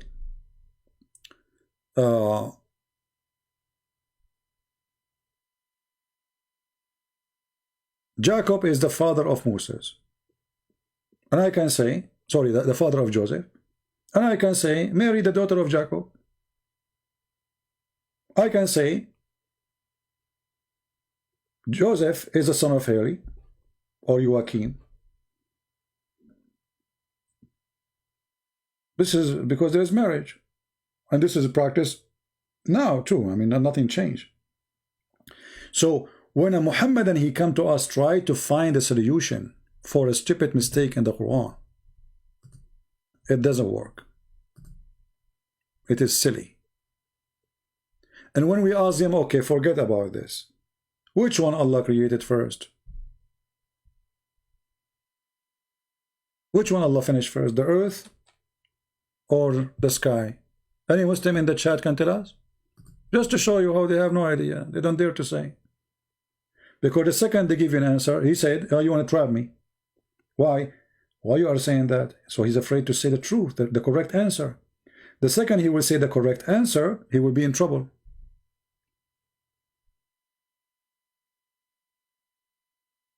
Do you see why he's afraid to answer, to give the correct answer? Which one is the correct answer? I cannot tell you the correct answer, because if I tell you the correct answer, then we have a problem.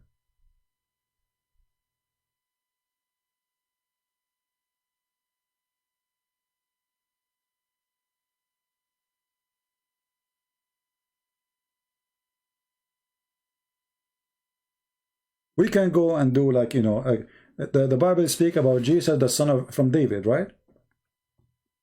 The son of son, but there they are given like the lineage, not jumping right away. So Jesus said to them, who is Jesus? What do you say of the Messiah? Sorry, what do you say about the Messiah? They said he is the son of David. But this is literally is. By birth he is. This is not metaphorically. For he is the grandson, son by birth. Then Jesus to them, well, if David called him my Lord, so how he can be his son? Which means Jesus saying to them, I am the God of David.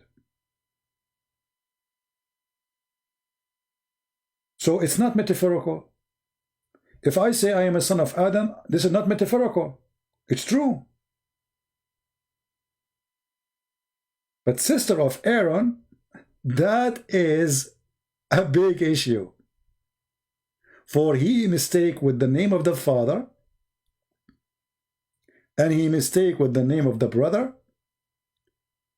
and he made it clear that Muslims, they should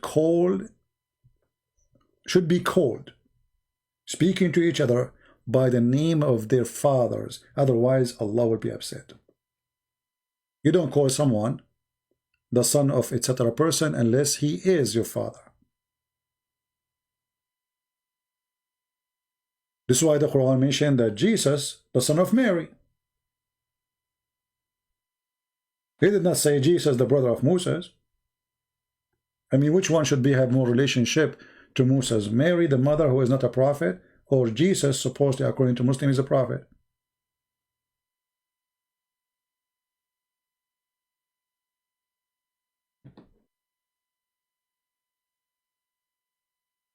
Poor people.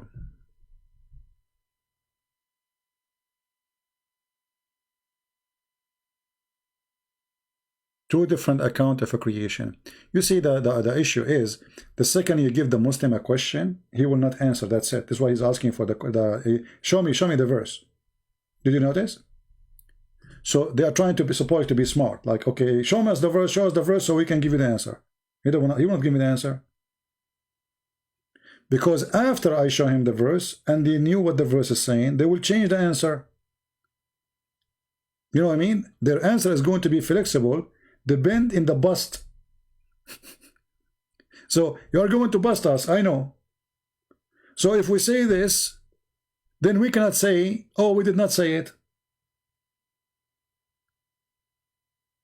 So show us the verses. If you ask me, I will say to you, like, ask me which one God created first. I will tell you. Why you don't dare to say? What is the problem? Is your answer will change? Yes. Their answer will change. That's why I name my video When the Fox Explain Islam. They try to be foxes, but not with us. The answer will change. Because this is a cult.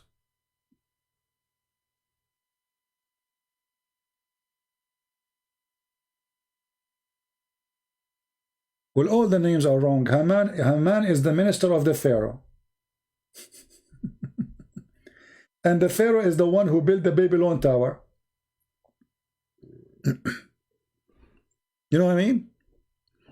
Thank you, Deborah. I apologize. I was not looking too much at the chat, and I don't know if you hear my stomach is making noise. I think I need to eat.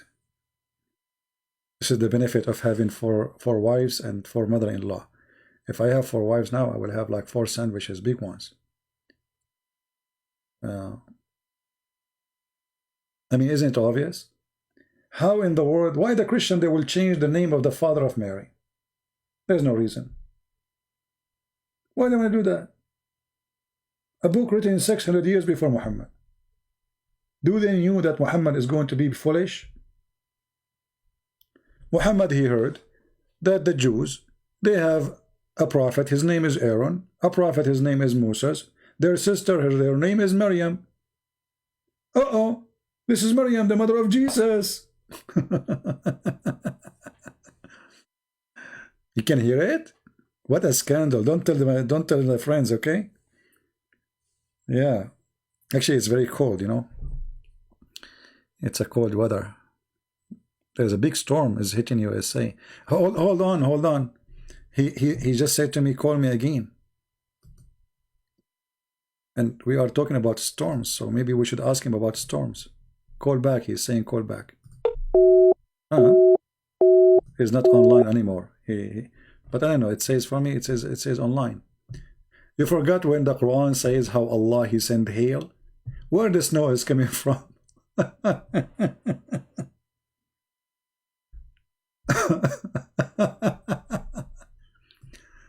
Where the snow is coming from?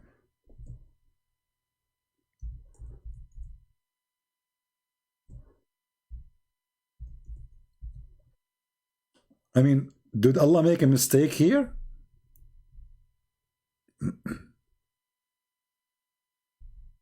No way. Allah will not make a mistake.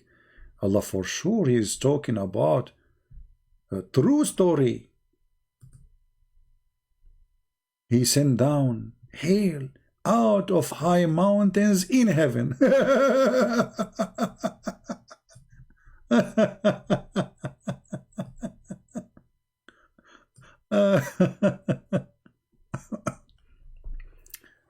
He sent hail from where? He sent down hail out of high up mountains in heaven. I mean, come on. Muhammad, you don't make mistakes. It's obvious. This is true. The storm which is right now happening in USA, all over USA, it's happening because there's mountains of hail. And Allah is sending hail on us. True story. Who can deny that? Are you there, Jamal? It says call rejected. It says call rejected. I'm calling him. It says rejected. Muhammad, he knew about biology, geology, analogy, all kind of ecology stuff.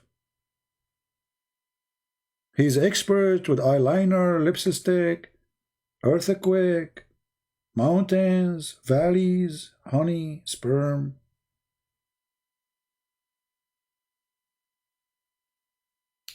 Actually, we had to go to the comment, but there's a guy we need to answer him.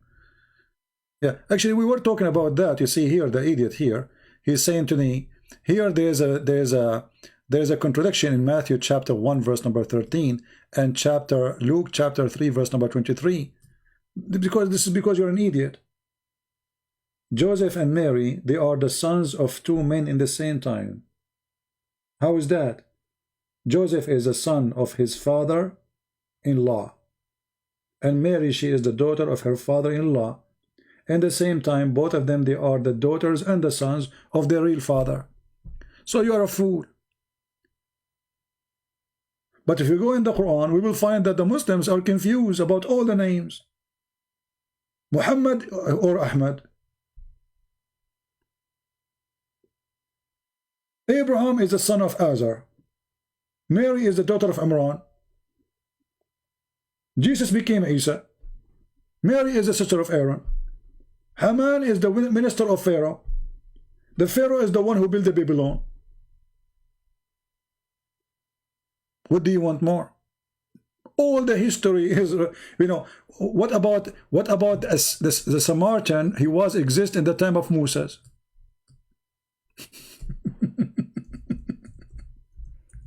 This is a pure history. Go and read history.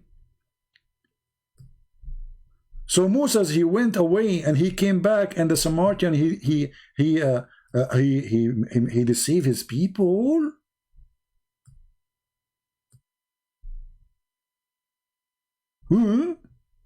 How this happened, brother?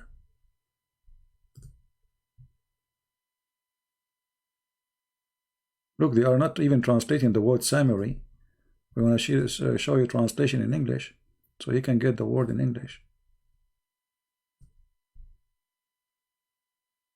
Summary, they keep saying summary. Nobody is using the English term of it.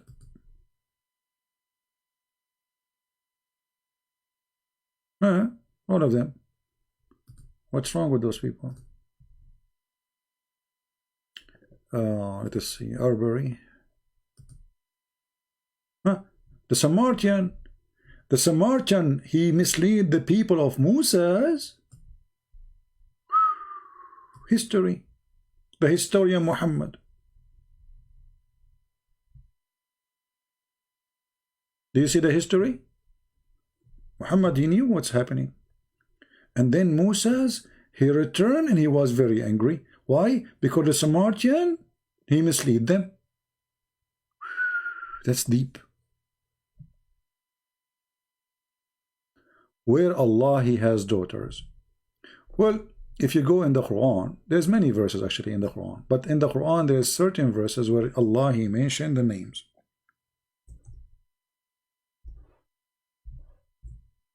If you remember, there's a book written by a guy, his name is Salman Rushdie. It's called the Satanic Verses. It was about those verses. That Muhammad, when he was reciting those verses, Satan, he put in his tongue, suppose according to Muslims, that you should worship and intercede with the daughters of Allah. So it says here, have you considered Allat and Al-Uzza and Manat the other? What? You have males, which mean male sons, and for him a females. This is unjust division. Allah is complaining about having female daughter. He like to have sons.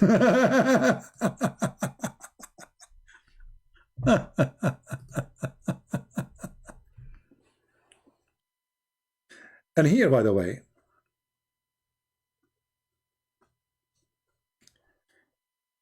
you see here they put El-Lat. It's El-Lat, not Illat.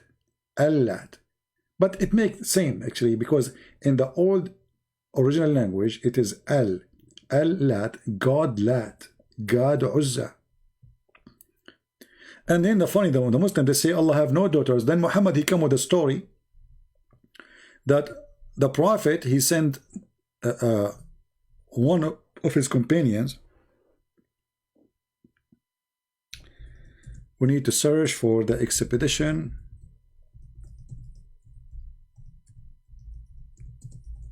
of Khalid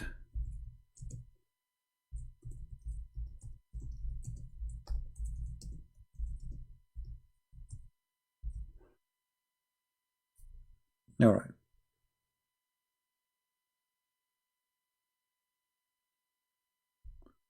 You can search for the expedition of Khalid to kill the daughter of Allah. And the Muslims, they say he killed her.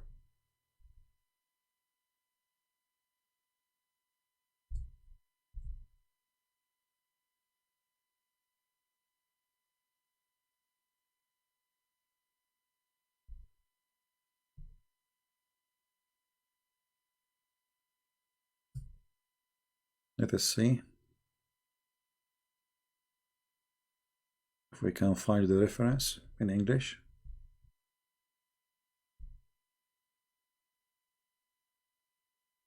And here you see how Muhammad is a foolish man, because how you say that Allah have no daughters and then you say that he sent Khalid to kill his daughter. You know what I mean? How you killed who then? Did he kill her really? According to Muhammad, he did.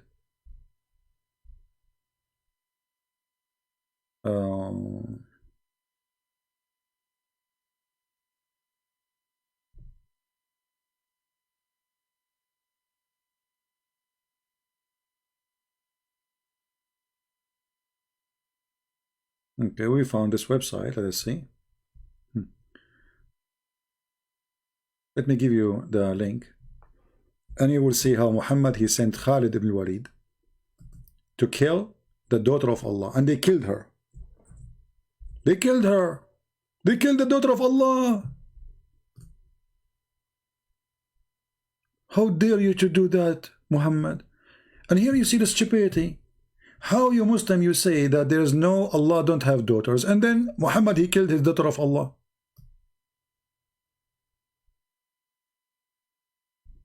When the Messenger of Allah conquered Mecca, he sent Khalid ibn Walid, etc., to the area of An-Nakhla, where the idol of Al-Uzza was located, on a trees of a forest.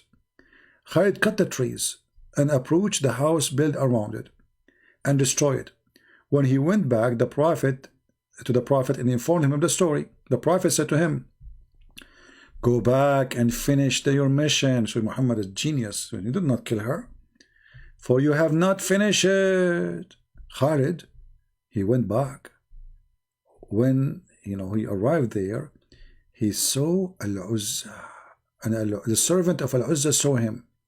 They started invoking by calling Al-Uzza, and when Khalid approached it, he found a naked woman whose hair was crazy and was throwing sand on her. So Khalid killed her with a sword.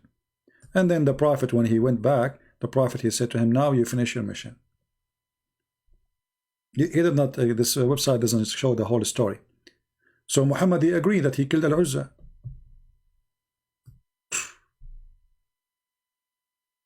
He killed Al-Uzza.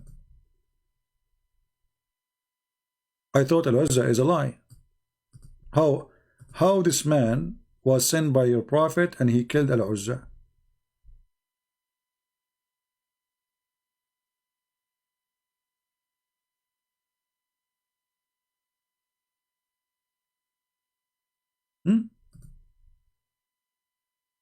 Is that one of your fiction story, Muhammadan?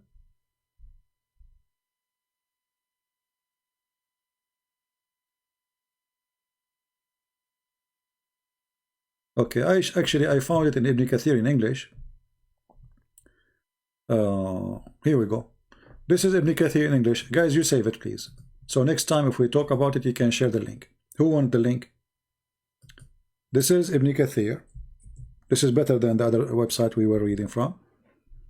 This is Ibn Kathir speaking about how Muhammad, he sent his man to kill Al-Uzza. He said to him, "Go back, you did not finish your job yet." There's one thing I don't like about this website. They have their text. You cannot zoom in really in the text. The text is not too, I mean, for the not for me. For me, my eyes is very strong, but for you in the screen is if you're having a phone or etc.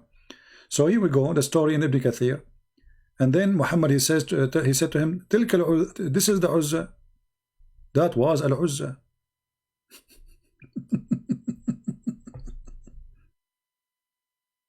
Muhammad killed Al-Uzza?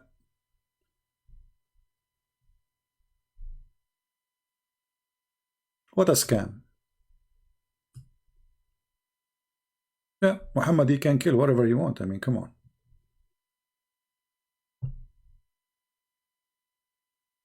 So either we say Al-Uzza is a lie, or we say Al-Uzza is a real person and Muhammad, he was able to kill it.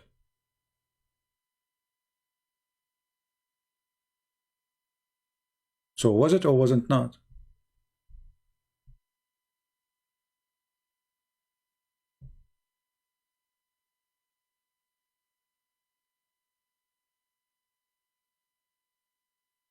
Anyway, obviously, this religion is a collection of fairy tale stories as usual.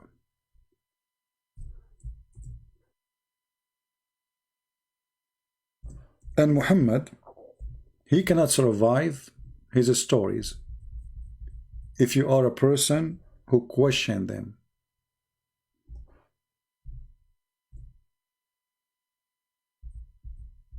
But if you don't question, those stories can survive easy.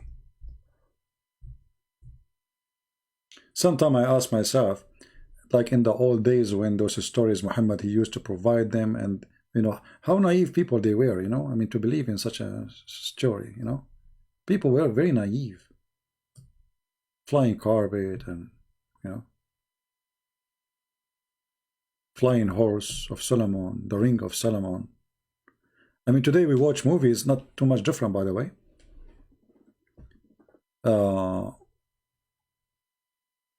Like you watch a Chinese movie, you know, like see people flying over the trees, but we know it's a fiction, you know, it's a, you know, but it's funny. People like to watch it.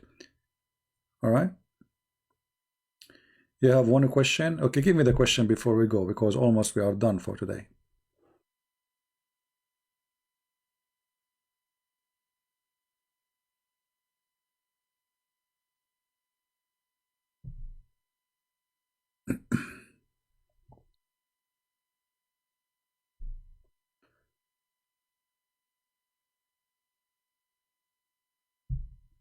Okay, please, man, where's the question? Daniel, where's the question, my friend?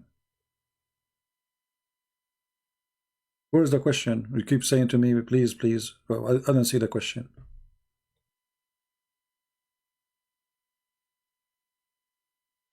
And Bahav, Daniel, where is the question?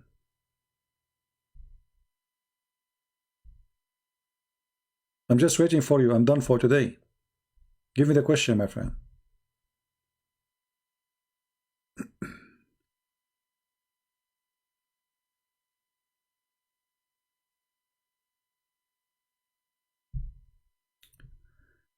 Okay, what do you think of Sheikh Jonathan Brown?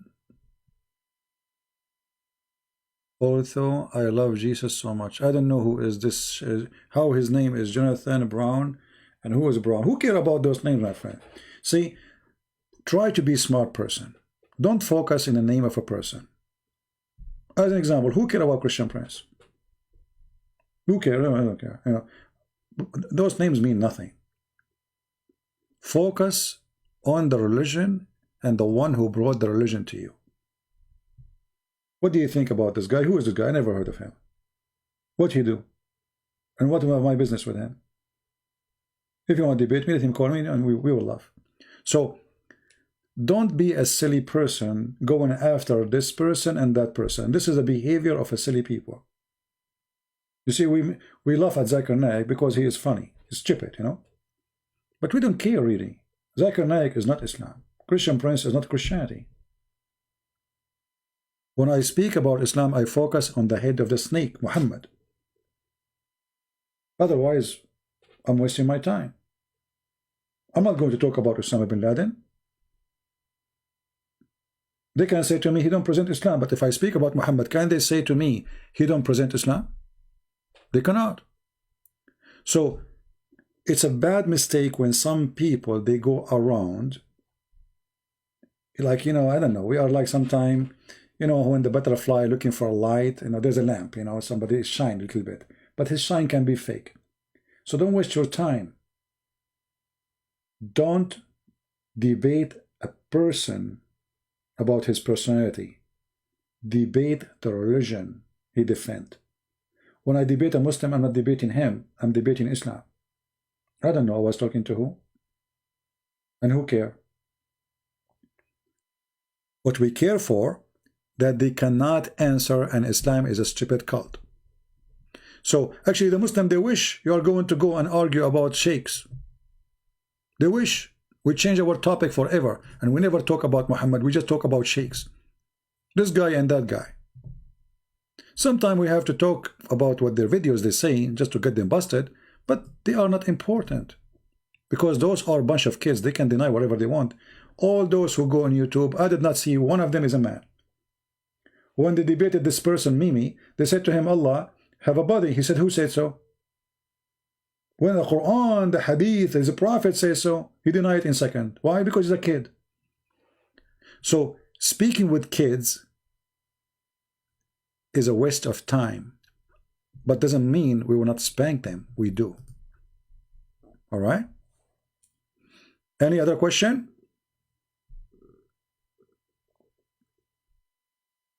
Oh, my stomach is talking again. Alhamdulillah, my stomach speaks 7 languages. The language of tomato, the language of potato, and the language of a bread, and the language of meat, and the language of what? Baklava.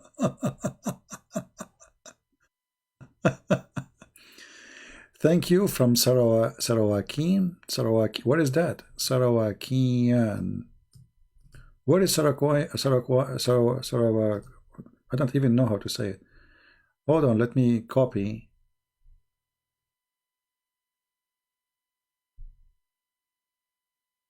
Where is Sarak?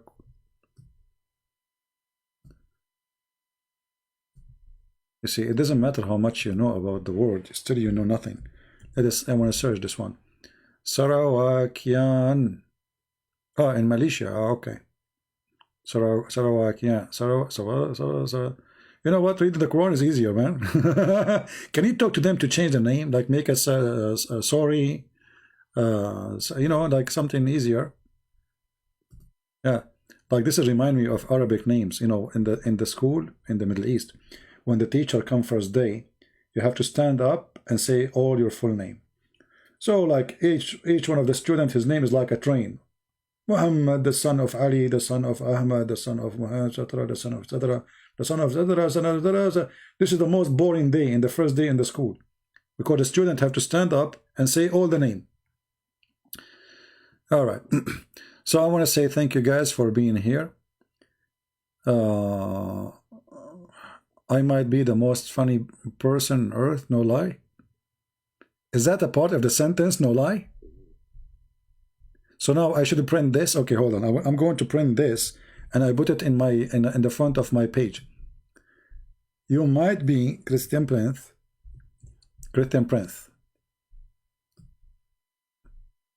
Okay, selfie. I'm going to use this as an advertising for our channel. That is serious.